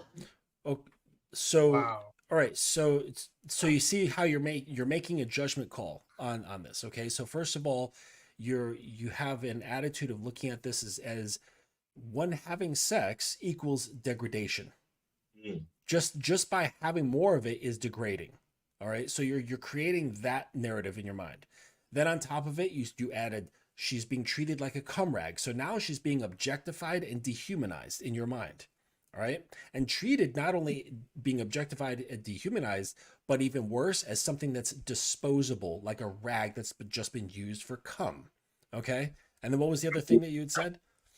But at any rate, it was the way you are associating these things is completely negative. All right. So you're looking at a natural process that a woman can do with her body that she is completely autonomous with, and then casting a massive judgment along all of it.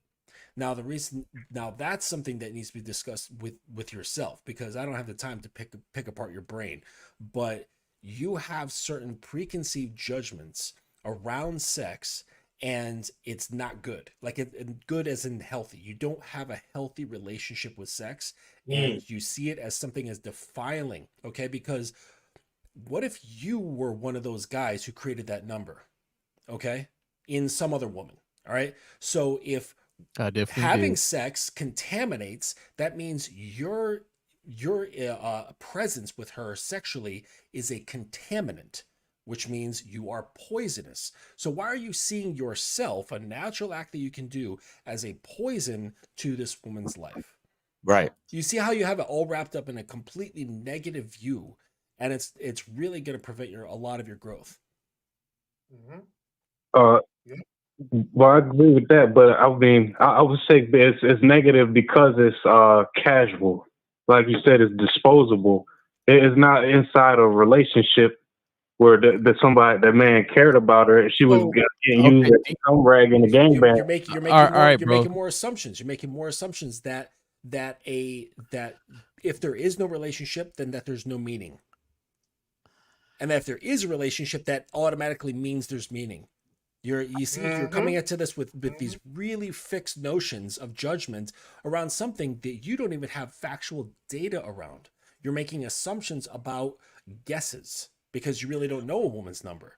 So you see, you're getting yourself all tangled up for no reason. Let me ask the caller a question real quick. Caller, have you ever engaged in casual sex in your life?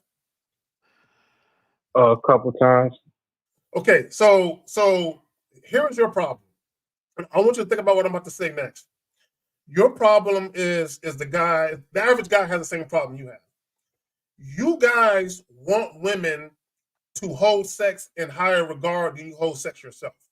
Okay, meaning you want women to look at access to them sexually as something valuable, but you don't look at access to your dick as something valuable. So essentially what you have is you have standards, or you don't have standards. You want women to possess a standard you yourself don't live or have. Yeah, that's true. So how can you be a leader? How can you actually lead a woman and get the respect and admiration of a woman when you want her to live up to a standard you yourself have never lived up to? Crazy. All right, y'all got it. No, it just cracks me up Do you know all the places you get to come in a relationship on her? When you have a loving, caring relationship, do you really know all the different places and things that happen? And it usually gets to a point she don't want the cleanup, so she just take it in the mouth in a relationship. So here you are. Let's say you meet a woman that's been married for 6 years, and she says we finally got divorced because I couldn't keep up with him sexually. Do you know is it the mileage on the car or how many owners on it? Like just what you're saying just doesn't really make any sense, right? Because at the bottom line is you're never going to know how much experience or things she has done unless she opens up and tells you. Now, for me, I will tell you this. When I talk to ladies, I always ask for body count. That's just my thing. But it's not to judge how many people. It's so we can have a conversation. I like to put them on surprise and open and see how open they are about this natural thing of sex. And if they get squirmish around it, I already know they're not really for me because I say and do a lot of different things. And I need you to be at a certain level already.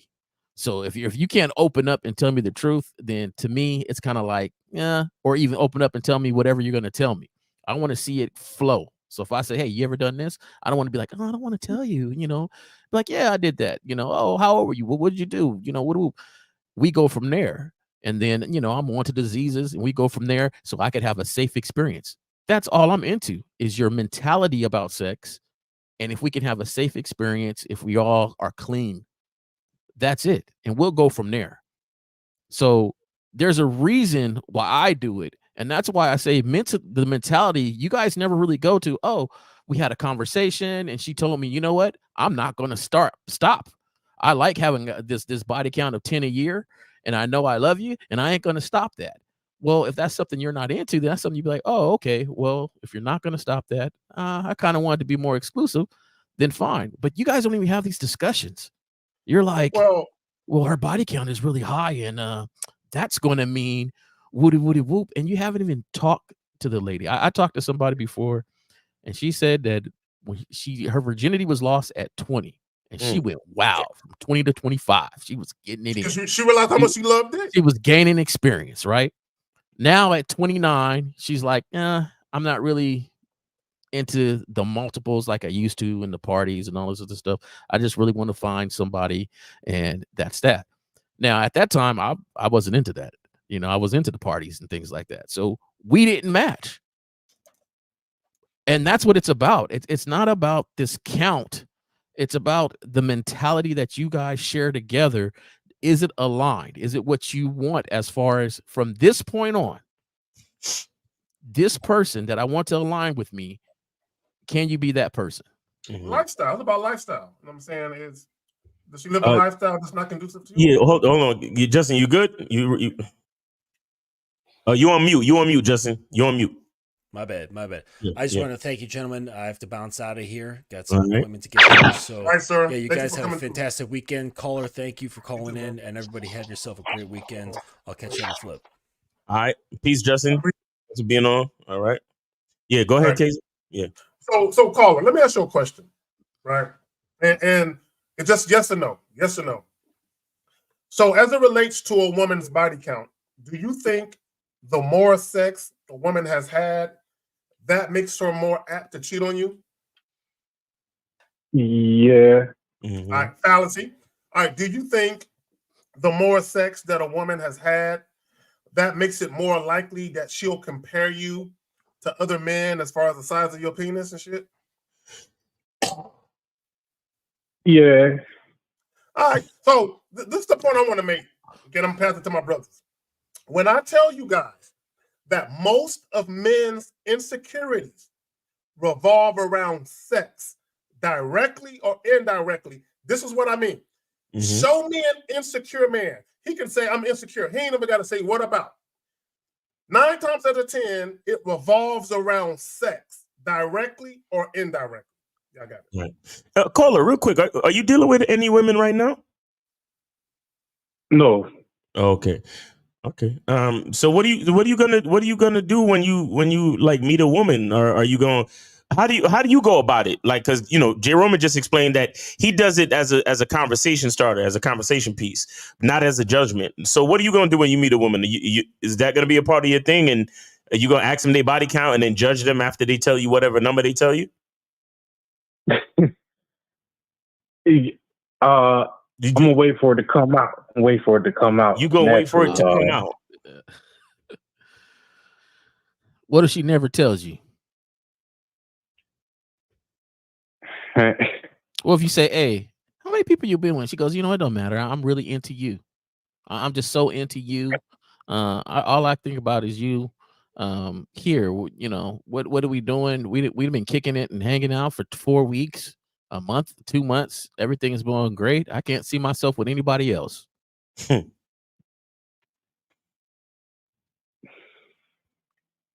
That's not good enough, though. Wow. I bet you guys were going on a dinner date or something. You guys would go to dinner, right? Yeah, right. And then you come home, she lay it on you, you lay it on her, and then the next day rolls around. It might be on your mind, but you might bring it up again, but she keeps saying, hey, I'm not a lot of people, but I've been with enough to know that I really want you. Next, 6 months done went by. Here a year done went by, and you're really into this relationship. Now, your cousin or somebody recognizes her and goes, "Oh man, in high school, shoot, toss it up, man." Now what? She gotta go. She gotta go, even though for the year everything's been cool. She gotta go. Wow. Okay, all right. Well, when was your last relationship, caller? I never had one. Oh, do you? Oh, so you afraid of it? Wait. So at this rate, how old are you again? 24. 24. At this rate, how do you expect to actually have a relationship when you're so afraid of what a woman's body count might be?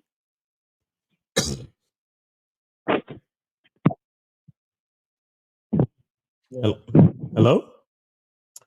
I guess I'm gonna have to I'm gonna have to just look real hard. I don't know. Oh, you're gonna have to look real hard. You don't know. Okay. All right. Are you on anybody's coaching or membership or anything like that? No. Hey, you got a grandfather? Is your grandfather still alive? No. No, okay. Sorry to hear that. Older uncle? Yeah. Is your older uncle any like that? Older alive? I can't hear you. You have any type of masculine mentorship in your life? I think that's what he's trying to get to. Well, I'm trying to get to the fact that when older folks are older, right? They in their 60s, their 70s. They still date and stuff, right? Oh, they fucking. They ain't just dating. simply dating. They fucking. Now, do you think your grandfather, and I'm just saying a grandfather as a father, grandfather figure, is sitting there at 60 and 70 wondering about this 60-year-old's body count? 60 years? Do you think he having a good time with a woman? They going on vacations and stuff together, and he find out like, yeah, I used to toss it up back in the day. It's at 60 years. Do you think he's sitting there like, well, you gotta go? Like the older you get, the more years and experience other people around you get. Are you looking for somebody with no count, a zero count? And then how are you going to prove that? Cole, I want you to know something. I want you to know that there's no coincidence between the mental block that you have with the insecurities of body counts and all that type of stuff. There's no coincidence between that and the fact that you haven't been in a relationship at age 24. There's no coincidence. I'm letting you know that. I'm not asking you that. I'm telling you directly. You understand? You think sex is disgusting.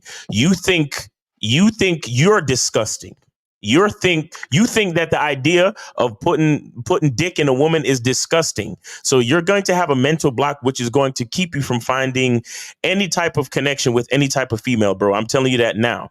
So you either got to get some coaching so you could update your mindset, or you're going to be in this position for a very long time. Or you probably, you know what the sad part about a nigga like you is? You probably going to end up paying for pussy. And you know, and the body count on the whore that you hire is going to be in the fucking thousands. So you still not going to escape it. You understand what I'm saying to you? Yep. And let me say this to all you body count niggas. If y'all wanted a virgin, you had your shot when you was in high school. There was some around back then. If you motherfuckers in y'all 20s and 30s, y'all are expecting these women to have had either no lovers or 1 or 2 lovers. Y'all done lost y'all motherfucking mind. Facts. You gotta be realistic. And they're gonna lie. Truthfully, if somebody was really getting it in, if you ask her how many people, like the lady that you showed on the skit, or not the skit, the video, right, Zach? How she dressed more conservative, right? So the guy that she's dating, you know, I like the conservative look. You look really nice and things, and you know, they come on body count, and she goes, I've only had 4 in relationships. That's it. Right. And he's like, oh, word? Now, there's nobody coming to you that's saying, nope, she's had more. You know, she doesn't have anybody that she invites her friends over. You meet her mom, and you think her mom's telling you, hey, nah, she used to get it in high school. No, her mom's not saying that. Her siblings aren't telling you how many lovers and things she had. So my thing is, how do you really know? You'll never really know. Caller, how many OnlyFans accounts do you have?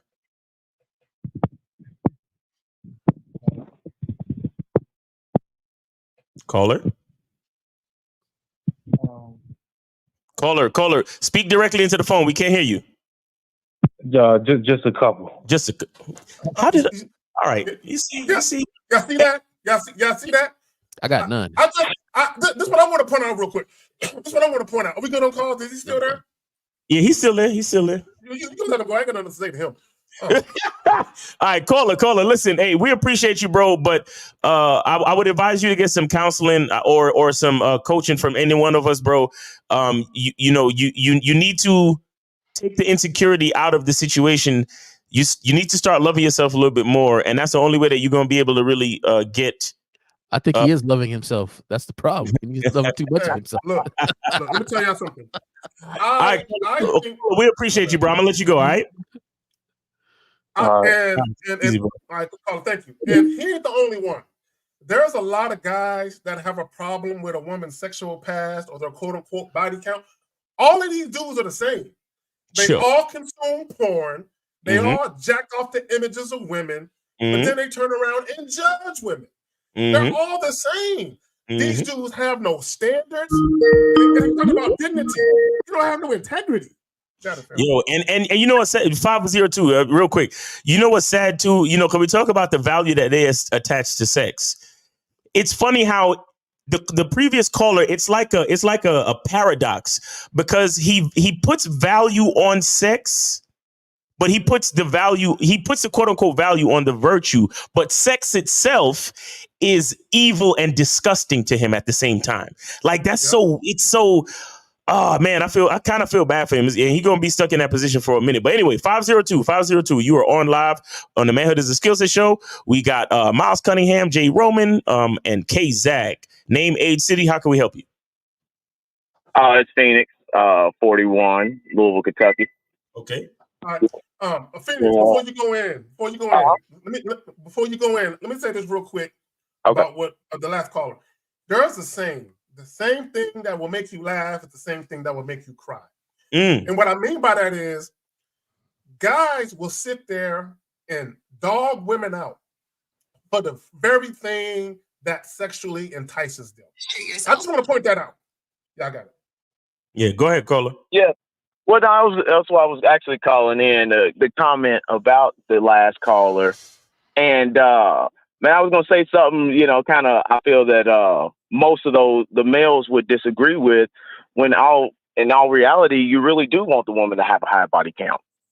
And the reason I say that is because as men, when we tend to think of sex, we think of some wild, pleasurable, you know, she's sucking dick, she's doing all these wild, freaky things we've seen in porn, movies, and whatever.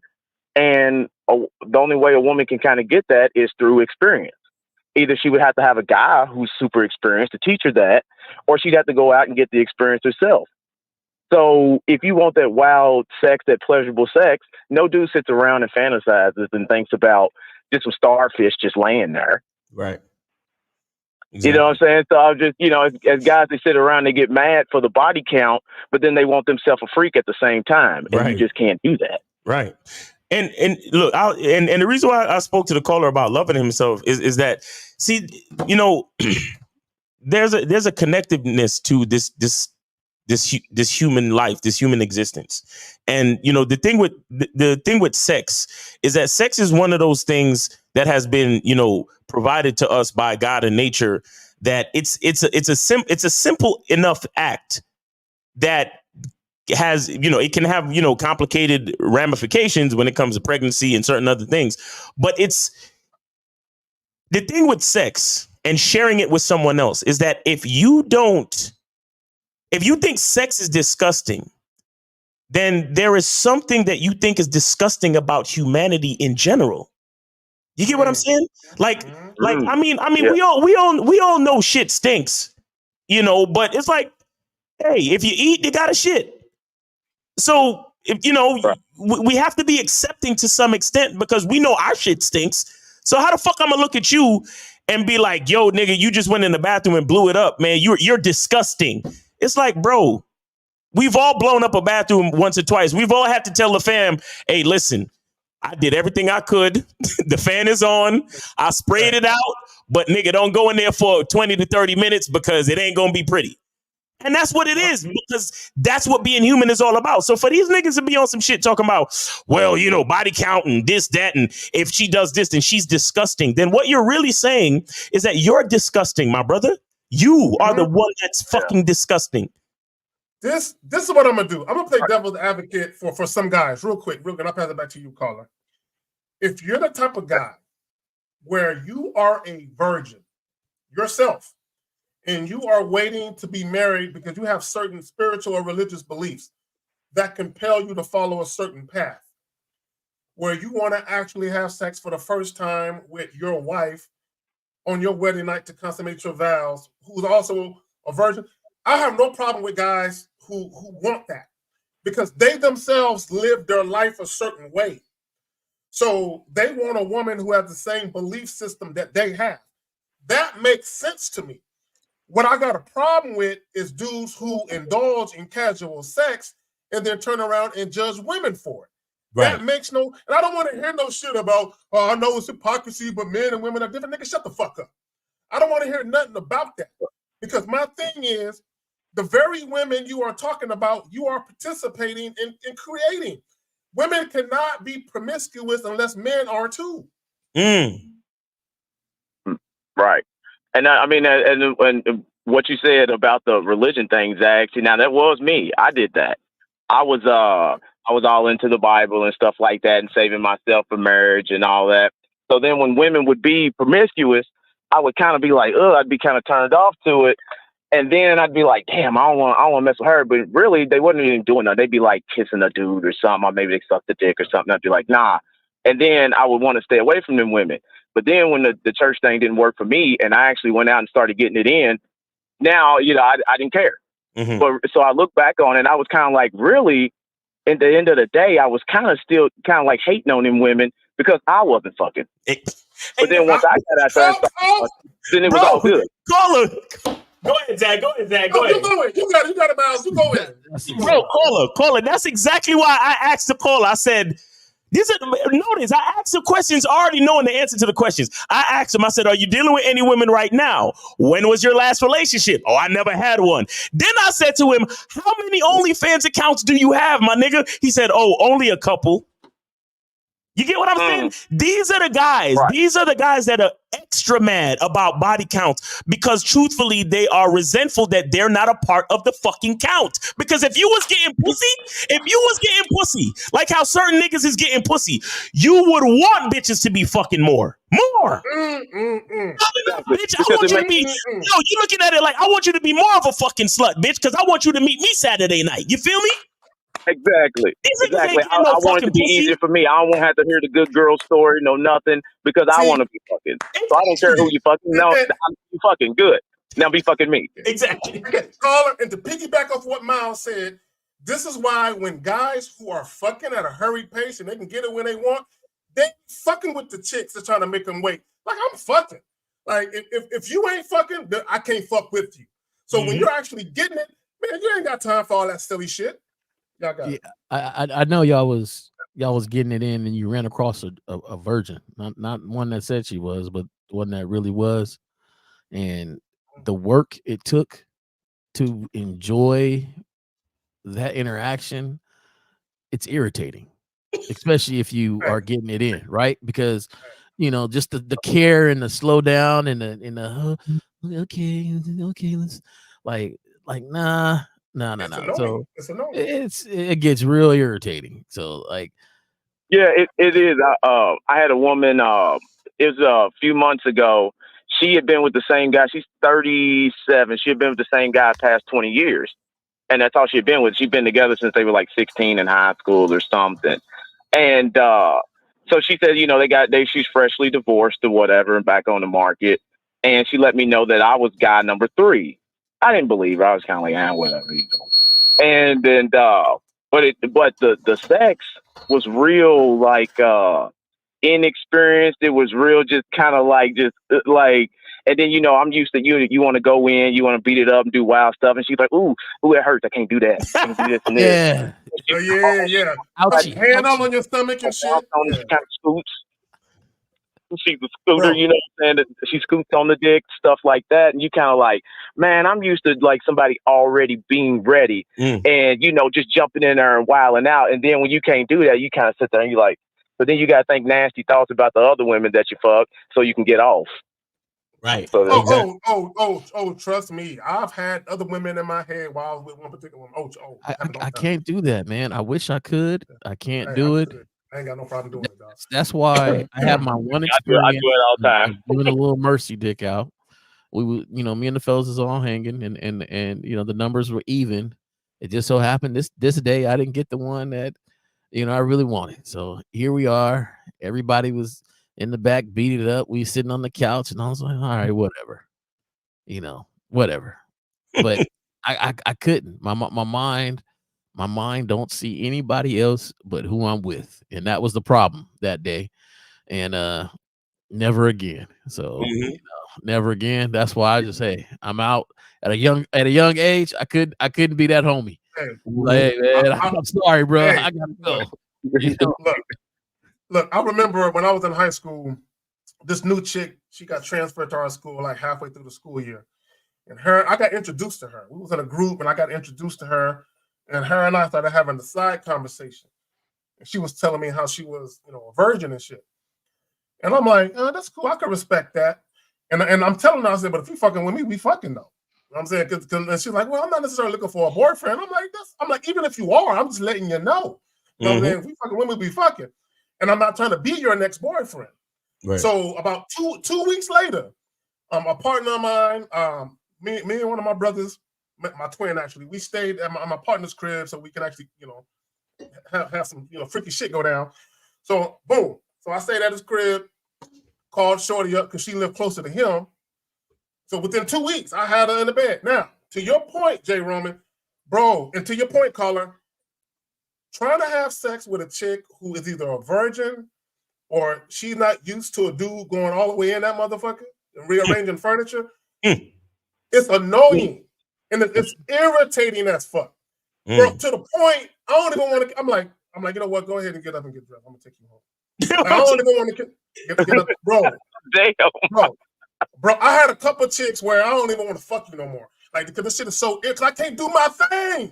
You know what I'm saying? I'm not going to hand on in my stomach. I'm like, come on, girl, let me get up in that motherfucker. So for me, I don't want no, inexperienced woman. And I don't know about y'all, but I like a chick who, you know what I'm saying, who can get some head, you know what I'm saying, with no gag reflex. I don't want a chick, you know what I'm saying, she's looking at that motherfucker like a lollipop. I'm like, no, suck it, motherfucker, suck it. So if I gotta train you, I don't mind training you. Yeah, see, I don't mind training you for that. you know, but don't make me feel like you're so innocent because I don't, you know, I'm with you, Zach. There's a time I had to, you know, I'm 3 strokes in and you know, it's like, you know what, this is, you know, let's come back to this a different time, you know, because I'm used to us both having a great experience, and you know, that's the thing. If you're a guy and you say you can't have a great experience unless you know her body count, I understand. Go ahead if that's your thing, but understand that it doesn't lead up to what you think it may lead up to her mentality on the relationship. And I think that's where people are going wrong at, is the mentality in the relationship doesn't equate exactly to that body count. So, you know, and we can give all these different examples, but unless you really understand it, to me, it's going to be one of those things where they keep continuing, and it's going to have women lie. And this is where we still lead, but now we're training them to lie. The first guy that was like, "Oh no, man, the account's too big," even though I just had sex with you, that she knows, okay, well, I won't say that. And that's why there's a saying out there: for guys, you subtract 5; for girls, you add 10. Right? You say, you know, how many people you slept with? 5. Okay, that means 15. You know, if you're talking to a woman, I don't know if you guys heard that before. They say if you know, if a girl takes your body count, you know, you multiply 3, you add 10, whatever it is. That's because they were made to feel a certain way, and we continue to enforce the lie by this body count thing. And this lie that they have. And Jay my thing Roman, is, my yeah, bad, yeah. go ahead, fam. Go ahead. When I ease up in it and she growl and that lip get the curling up, I'm like, she know that ain't here. She know I'm here. She know I'm running up in this motherfucker. That's all I give a fuck about is her reaction when that motherfucker crossed the threshold. You know what I'm saying? So it don't matter if it's 550 or 500. If she react the way that I'm like, yeah, she know I'm here, I'm cool with that. I'm good, you know bro. What I'm saying? I'm so cool good with that. Yeah. So good. Caller, I give you the last word, and before I let you go. No, I said I agree with all y'all, and I was just gonna say that no matter how many she's been with at that moment, she's with me. Exactly. And that's all. That's all I'm worried about. You know what I'm saying? Exactly. That's all I care about. You know, and that's all I was just gonna leave it with. But I just wanted to call in on that. Yes, sir. Appreciate you, brother. Thank you for the call. It's refreshing to have a secure nigga call in after such an insecure nigga. You feel me? Appreciate you, brother. Easy, man. All right, brother. All right, man. All right, I'm gonna kill the lines because you know, like I told you, it's almost time for me, bro. Okay. And I'm also glad that the caller at Phoenix, because he's basically a reformed body count dude. And, right. You know, Exactly. I don't. And here's my thing: for a lot of you body count dudes, y'all dating life has to suck because you're always worried about whether the chick is lying to you or not. You're always insecure about whether or not you are enough or not. You're always worried about that shit instead of just enjoying yourself. And what I said earlier about when I run up in it, she growled. It don't matter how many dudes because I know she my fit. You know what I'm saying? Or I'm her fit, however you want to say it. So, and that's basically, that can lead to sexual compatibility and sexual chemistry. And that's all that should really matter. Once you guys start actually having sex, do you thoroughly, mutually enjoy each other? Right. I got it. Right. And man, sex is something that's supposed to be enjoyed, and the part that kills me is like the caller said, like at the moment that we're together, like what does all that other shit matter, bro? Like really, really and truly, at the moment that we're together, what does any of that shit matter? Like, I mean, and the thing is that how can you enjoy sex? How can you enjoy something that was meant to be enjoyable when your mind is in all these other places? See, and that's one of the things I love about sex too, because like most other things in life, it requires you to be present. Oh, it does. Oh, no doubt it does. Yeah. It requires you to be present. It requires you to have a certain level of, gratitude for life, a certain level of just being in the moment, being positive, being at peace. You get what I'm saying? Like leaving judgment out the window, because here's the thing. A lot of us as people, on a psychological level, when we judge others, all we're really doing is exposing things that we're self-conscious about. Yep. See what I'm saying? Because a lot of these dudes, when they judge body counts, they're looking at themselves and they feel that their number is inadequate. That's the real reason why they're mad. Well, They feel, you know what's so funny? My bad. If her number is too much, then by definition, the fact that her number is too much means that whatever his number is not enough. Because there's balance in everything. So if she's too much, then you're literally saying and exposing the fact that you think you're not enough. But go ahead, Zach. No, I just want to say that a lot of these guys, they take their marching orders or cues from society. Because society is the one that's telling them how to view sex. Instead of them having their own unique relationship with sex, they are allowing what people outside of themselves think about sex impact how they think about sex. Because the guy said he's worried about guys seeing him with a chick that other guys know ran through. So now you're worried about what people think about you because you with this chick. So, and my thing is this: what does another man's opinion of you? How does that impact your life in a positive or negative manner? How does it? It really doesn't. It's really just, to me, you have to have a weak fucking mindset to allow other people's opinions of you dictate your decision making in your own fucking life. Facts. This is crazy, right? So say they come across a girl that says I'm a virgin, and then they get in it, and it's like throwing a hot dog down the hallway. Exactly. What are you going to do? Now, what do you do? Right. So my thing is like, what do you do? You oh no, you're not. No, you're not. Right. And then you get ask somebody to say, oh, I've only been with 3 people and it's super tight, or 4. Like, it doesn't matter. Like, you're going to think what you want to think off of the experiences and the things you have. It doesn't exactly show or say what you think it adds up to. And that's the thing that cracks me up with the gentleman, is that it's just a count. And I think you're right, Miles, because if she was like, I'm 200, and he's like, well, shit, I'm only 40. Right. That's gonna be his oh, even though this girl might be so into him, like I'm so into everything you do, you say, I like the way you dress, I'm just into you. I've been dreaming about a guy like you. All of a sudden, no, I can't be with you because those 200 people. That's just ridiculous. Well, I'm 35. I'm 40 years old. Like I went to college. I did this, and no. That's too much for me. And it's like without a conversation on mentality and where we're at. And that's the thing that just gets me. Yeah. It's not even about, because I've seen cats that had virgins and she cheated on them. Bro, I'm related to a dude that had that happen to him. Like that she needed more experience and she was tired of being the good girl.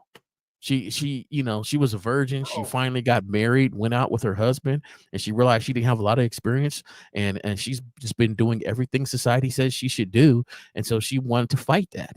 She wanted to rebel in the name of experience. She wanted more experience. Check this out. When I was in high school, this dude that I'm related to, I was 18. He was about maybe 17. He was dating this young lady. He had been dating for a couple of years, or they'd been in a relationship for a couple of years. He was her first, right? So they've been together. He knew the family. She knew all of us, our family, and all that other shit. So she graduates high school before him. She goes away to college. Right before she went away to college, now mind you, I'm 18, I'm a teenager. I said, say, bro, I said, you might want to break up with her. And I said, and he said, man, I love her. And I said, no. I said, listen to me. I said, I know you love her. Y'all in love. You're the first and all that other shit. I said, because she went to UT in Austin. I said, when she get to UT, she going to be around them grown ass, man, them fraternity niggas, them athletes, and she going to think about your scrawny ass, and she going to be like, these niggas look like grown men. I said, bro, she going to creep. He said, no, that ain't going to happen. Yeah. He left late August. October, less than 2 months. He called the dorm room. Dude answered the phone. Yeah, what's up? Oh no, dog. She's asleep right now.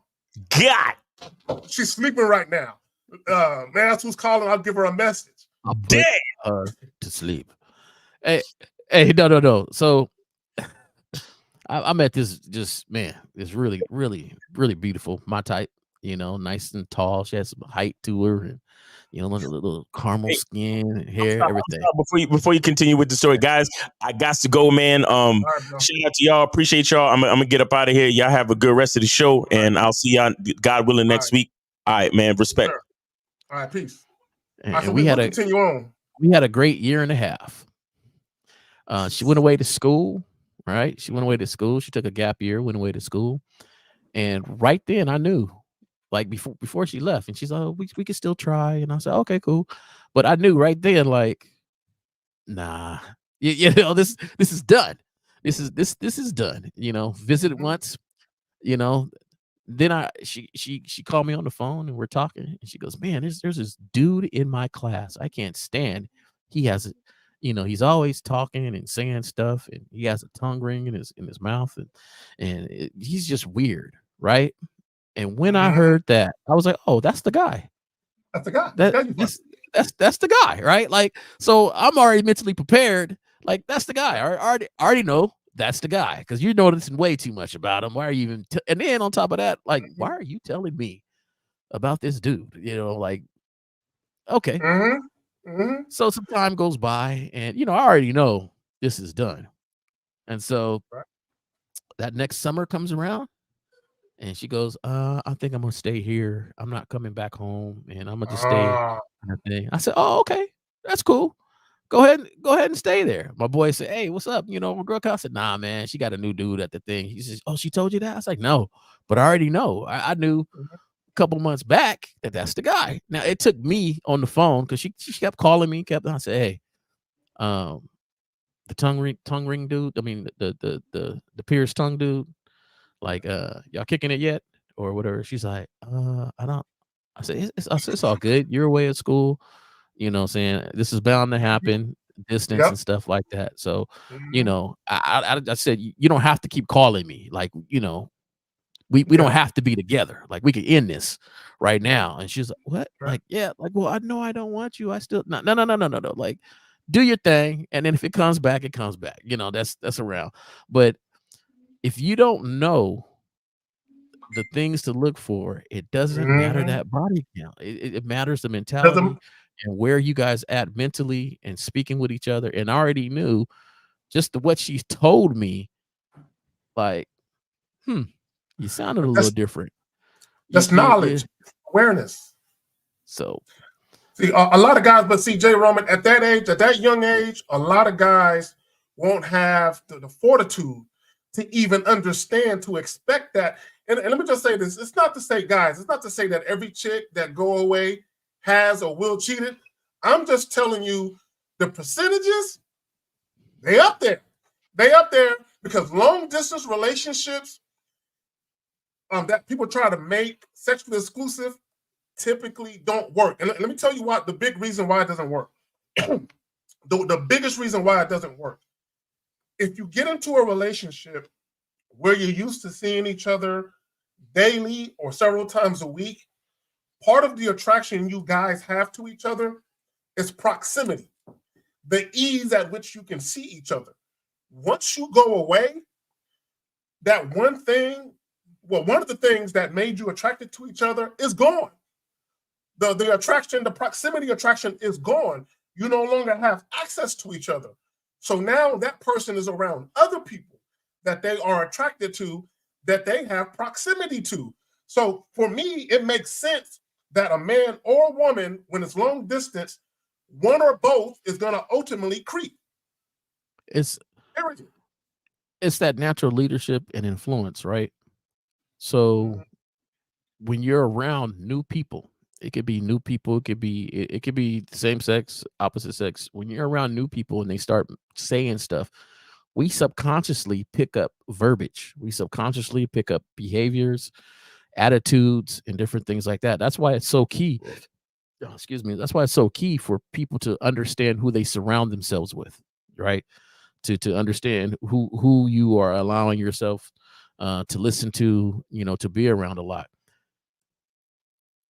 That verbiage and behavior comes out of you subconsciously. Verbiage and behavior comes out of you subconsciously.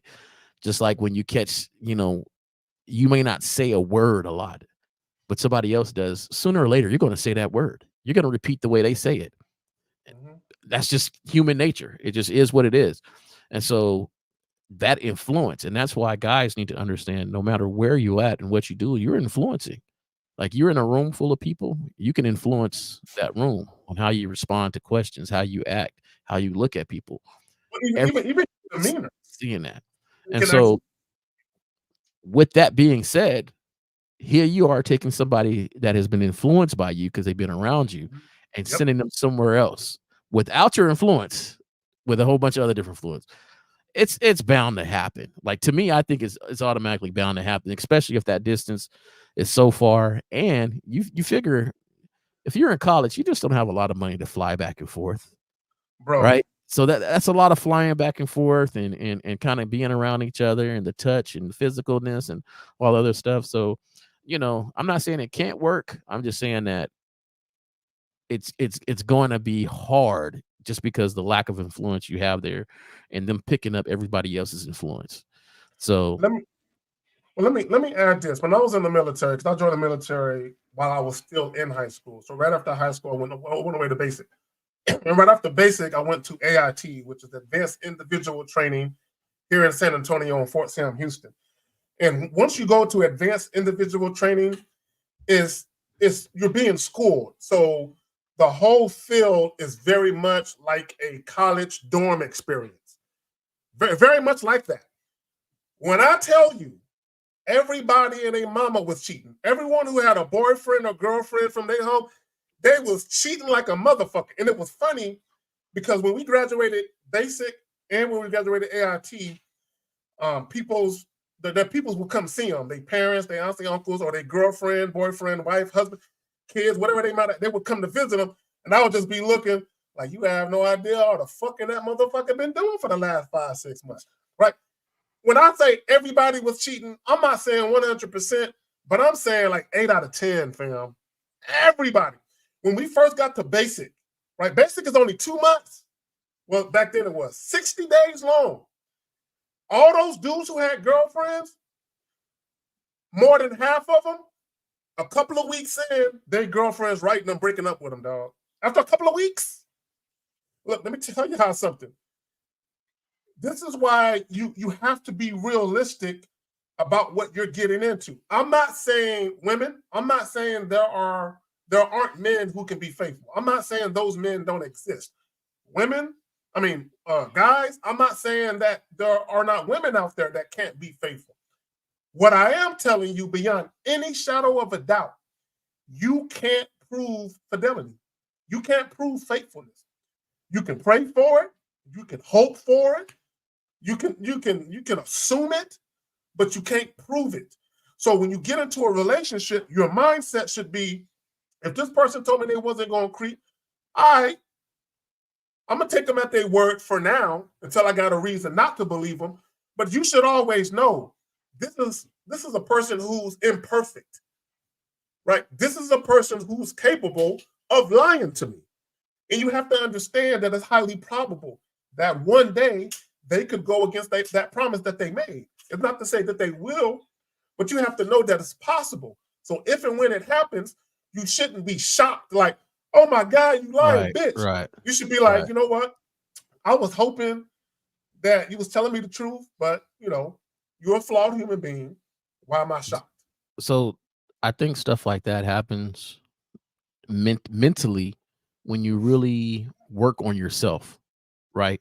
Yep. So you start to see things and start to look at things in a different way, where it allows you to kind of see steps ahead, that forethought, right? So just like back then, I knew as soon as she went to college, like, hey, this is a possibility. Like, this is not, so automatically get your mind for it. This is it. I was dating this girl before she went to basic, and she asked me to take some pics. So I took some pics, the Polaroids. You had to fan it out, and I gave it to her. So she went away with it.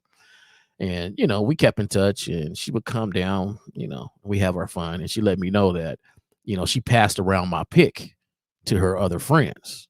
Right now, am I to believe that her friends didn't pass her any pics? Exactly. Right. So as you're sitting there telling Exactly. me that your friends use my pic to, flick the bean, whatever, while they in their camp or whatever they got going on. You mean to tell me you didn't exchange a pic or you didn't meet anybody? If that's your mentality there, like certain things you got to kind of like see and read between those lines. And I think guys has to understand, like, did the body count matter then? It didn't matter then. None of that mattered. Just, we got to start working on ourselves as men and understand the leadership role that you have and start looking ahead of things. You got to start looking ahead and realizing if I put myself or somebody else in a certain position, I got to be willing to deal with any and all the consequences. Bro. Period. And that's, let me tell you, I'm glad you said that. Let me piggyback off what you just said. This is what guys and women, some of y'all, not all of y'all, don't realize. When you get into a relationship, or when you invite people into your life, or you accept an invitation into their life, it is a calculated risk. There are pros and cons associated with that decision. So to your point, things can turn out great, or things can end abruptly. Sometimes you just never know, but you should have enough awareness that you can see the trouble on the horizon. Like you said, when Shorty went away, you automatically knew. Yeah, I already know. Especially when she mentioned the tongue ring guy, right? But even back when I was 18, I saw so much. I witnessed so many things, and I experienced so much as a teenager. I had a good understanding of just how chicks move, just generally speaking, right? So to me, I wasn't surprised that shit happened. I wasn't surprised that a woman who is the virgin will have sex with a guy she's not in a relationship with after just 2 weeks of knowing him, because ultimately she is sexually attracted to that guy, and she's curious enough to forego being in a relationship to actually have that experience. And that's the power of persuasion, the power of influence, and just the power of sexual attraction to begin with. Hey, when she told me, you should have seen me look at the phone. Like, I automatically looked at the phone, like, oh, that's it. Like, I already knew. And it's just so funny, the things when, and also there could be some good experiences that turn out bad. I had a down, man, she was down for me. This girl loved me. And we had a little threesome. The thing is, she invited a very attractive woman, and I didn't know how the rules. Oh yeah, there's rules of threesomes, right? There are certain rules that when you have them that now I know, but I didn't know the rules. And so afterwards, some time went by, and I was like, "Hey, we're gonna do that again." And she's like, "See, I knew it. Have you been talking to her?" And I was like, "What? What are you talking about? I haven't been talking to her." She's like, "No, you've been talking to her." Well, apparently the girl asked, "Hey, are we gonna do that again, too?" And she just felt funny about it. And right then it put a riff in what we had going on. And I'm talking about this is the one that's kind of, when you got a down one, this is the down one, right? The one that, I call her, I need lunch, I need food, I need whatever. Like, just had the back, and we wind up after that not really kicking it anymore. That was it. She just felt like, I was trying to get at, the girl instead of her, and she felt it not then when I talked about her, but more when we was doing the act. And so, here I am, like, ooh, I'm about to have a thing now. You didn't peep the fact that insecurity and that jealousy creeped in. Right. Now, I'm older now, so I would look back and I would say, hey, no, let's not do that, because you're not ready for it. You're doing it, but you're not, I know you want this experience too, but you're not really ready for it, because I could see that. And so I would have to stop it right then. And that's the sort of things you do when you start to really see, and you don't overvalue just the experience, that sexual experience, but you look at everything in totality and understand, like, hey, I'm the leader of this. And so right now, I don't even think you're ready for that. I can tell you're not ready for that by certain things you done told me before. you know. And what it boils down to is it worth risking that connection you have with one woman for one experience where you enjoy two women at the same time? And that's where maturity, leadership, and your ability to manage and mitigate shit as a man comes in at.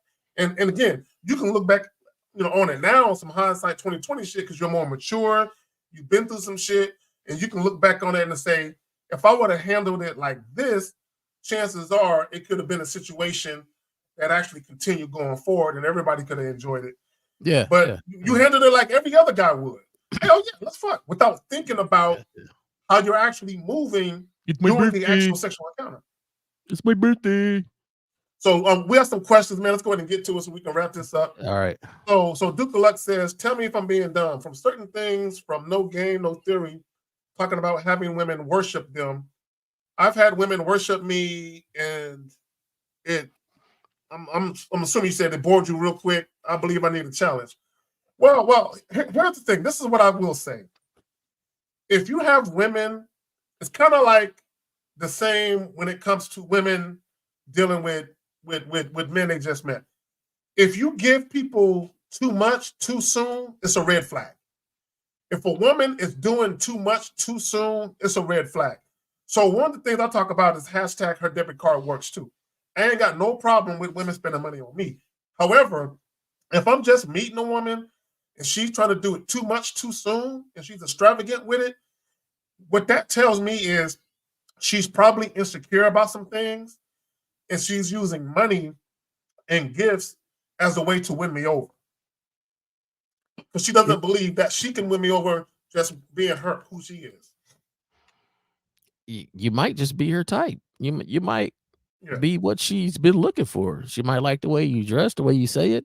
My thing is, hey, that wouldn't bore me. It wouldn't bore me. There'd be enough instructions and things for her to do, and leading her, and it wouldn't bore me at all.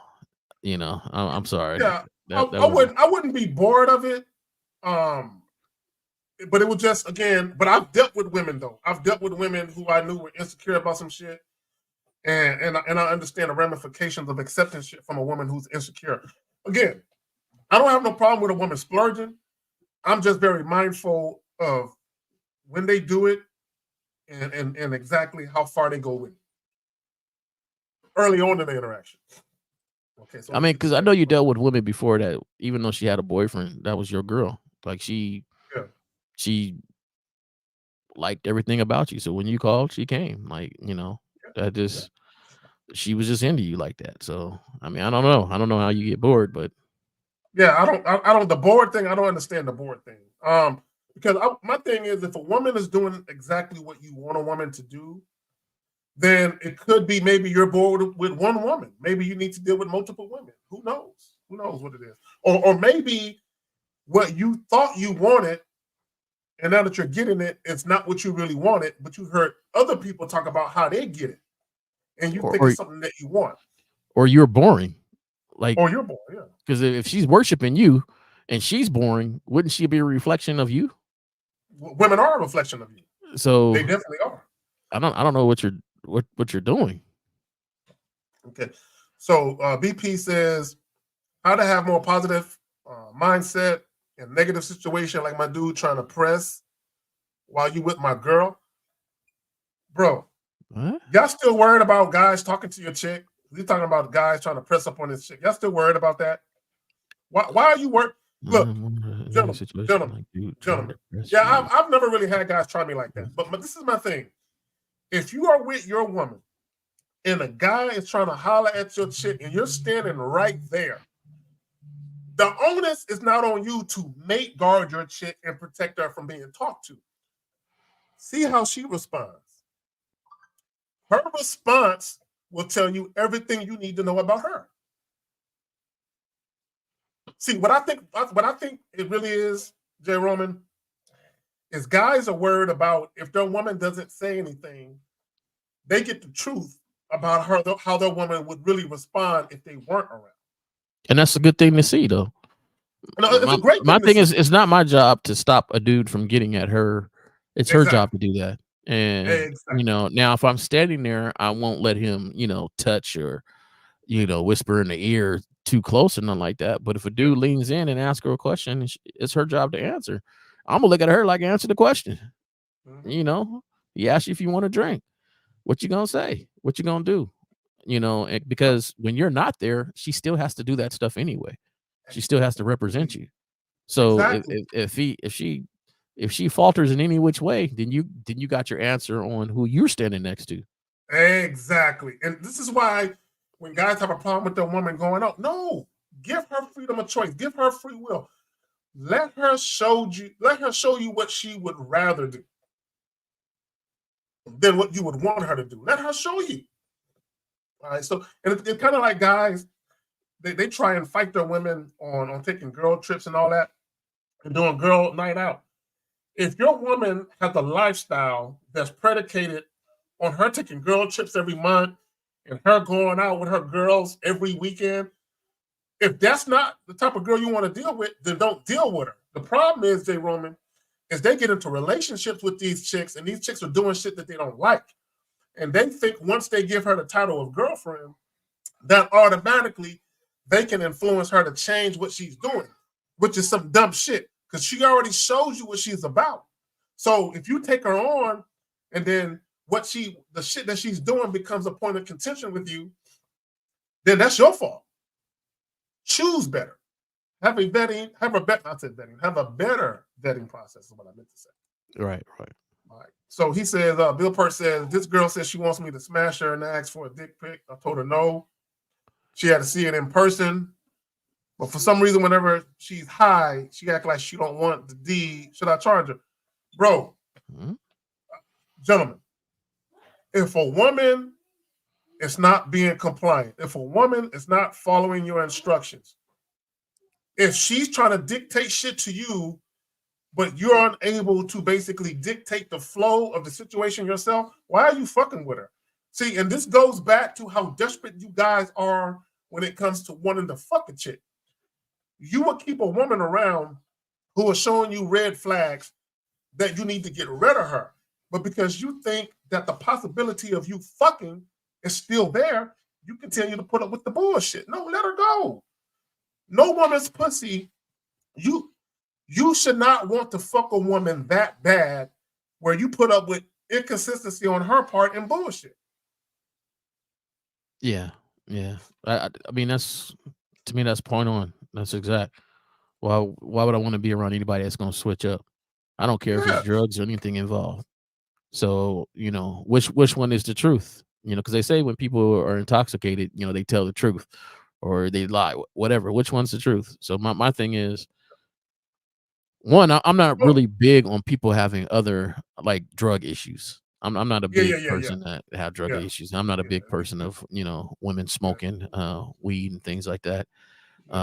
Just because of the circles it put them around and safety and stuff. But at the same time, that's me, and that's me.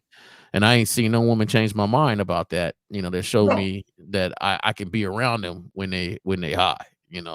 I've tried to deal with it before, but too much goofy and too much whatever. So my thing is, if she is not the same in all times for you, which is consistent for you, because if you display consistency, that's a quality you're going to want her to display is consistency. So if she's not consistent completely or reliable completely all the way around you, then why have her around? Here's the deal, and I want guys to understand this. And I keep saying this shit, but guys don't get it. Fuck what a woman says. Her actions or lack thereof tell you all you need to know. If a woman is willing to talk about sex or fucking with you, but yet when she's presented with an opportunity to actually sample your dick and she forgoes that opportunity, she's telling you with her actions that fucking you isn't something she would rather do. That's what she's telling you. Bro, I've had chicks, they say a bunch of fly shit, right? Oh, I want to do this to you. I want you to do this to me and all this shit.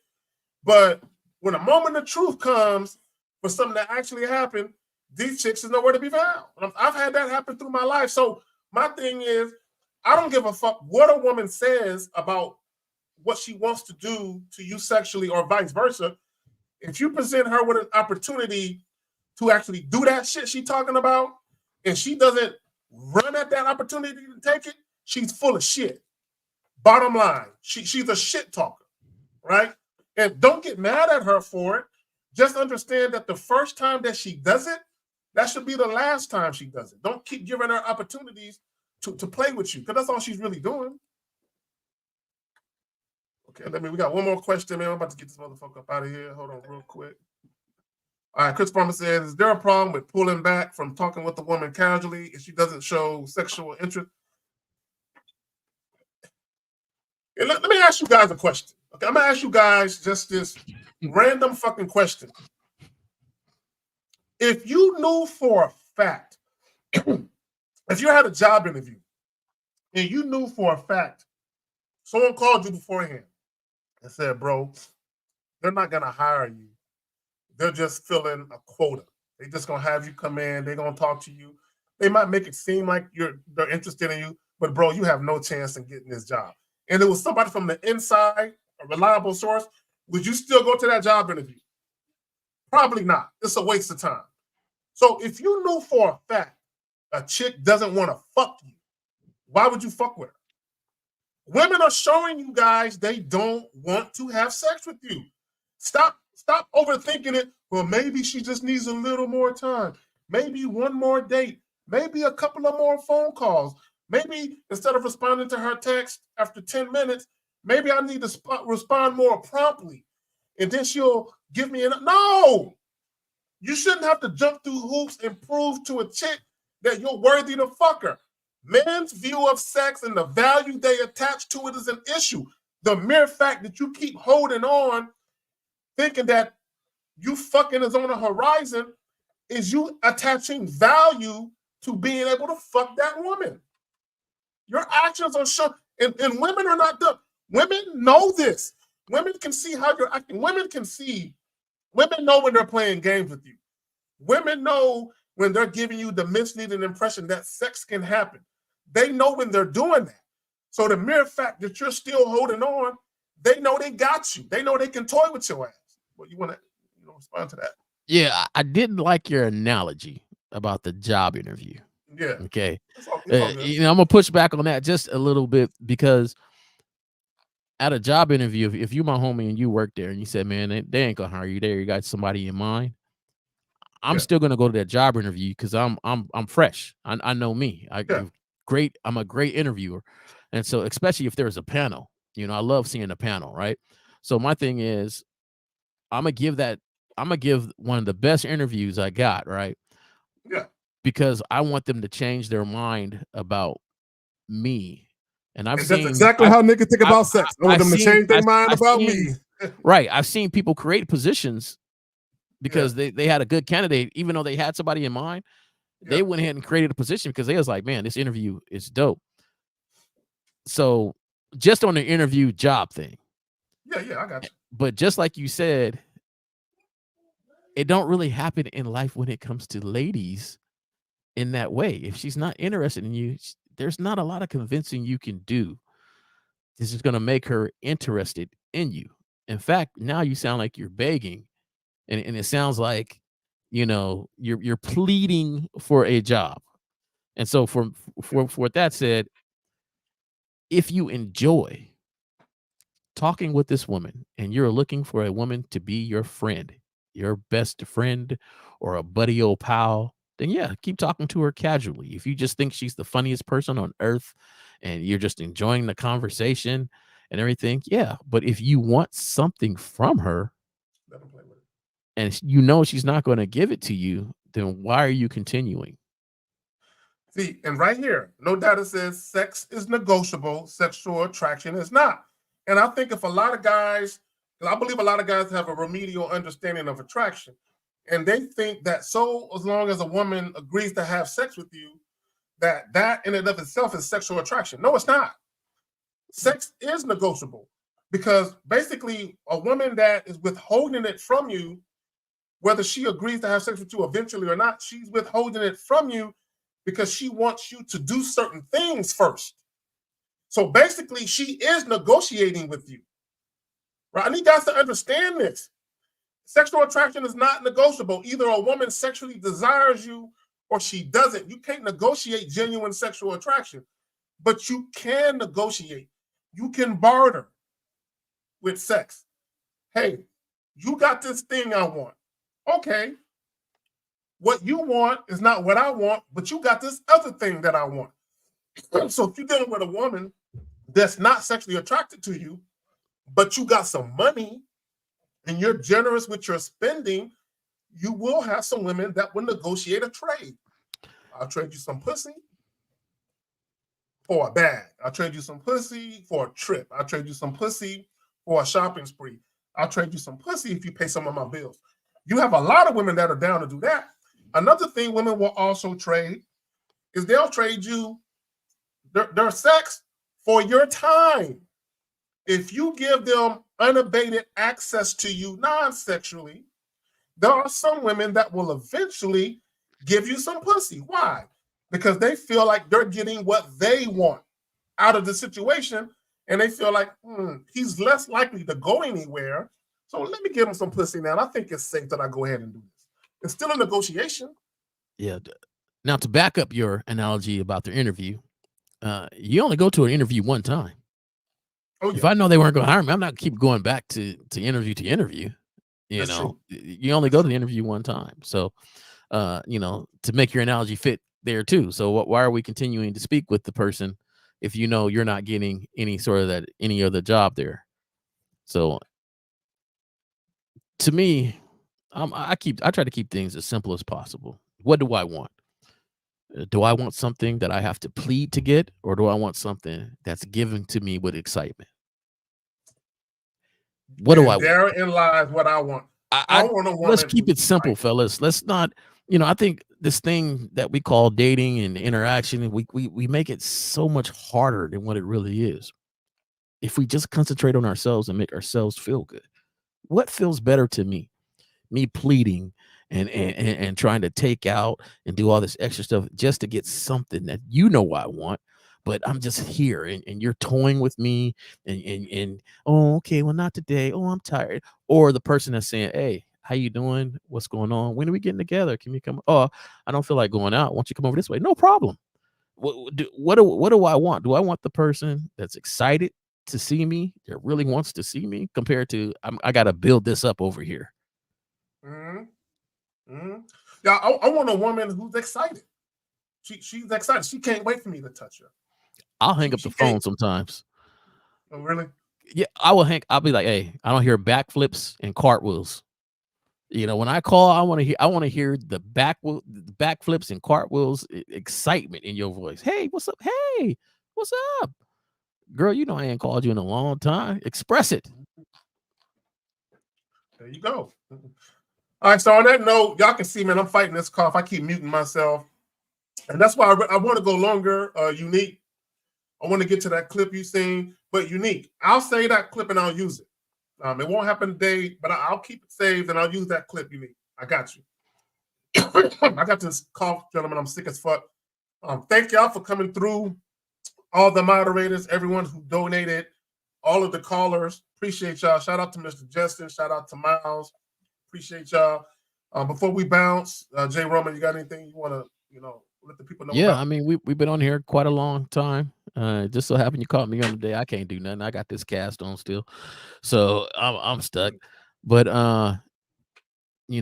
gentlemen and viewers and ladies, click the like button, share, get the likes up on this video. We spent a lot of time on here. I don't really ask for much, but a sign of appreciation, just clicking that like button. Agree or disagree, I think that this panel has always enjoyed different views, so just call in next time, say you disagree, and we'll talk about it. We'll go from there. But appreciate being here like always. Catch me on Monday on Mac and Monday with 1950 at 7 o'clock on the channel. We'll go from there. There we go. And shout out to Renee P. I really need you to come whisper in this ear right here. I got an earache. I think the only way it's gonna go away if I can get some femininity sliding down this earlobe and shit. Anyway, man, That's about it. Like Yep, the video, like, share, subscribe. We see y'all tomorrow for the Real Game No Theory podcast. And we got something for y'all motherfuckers too. We out. Peace.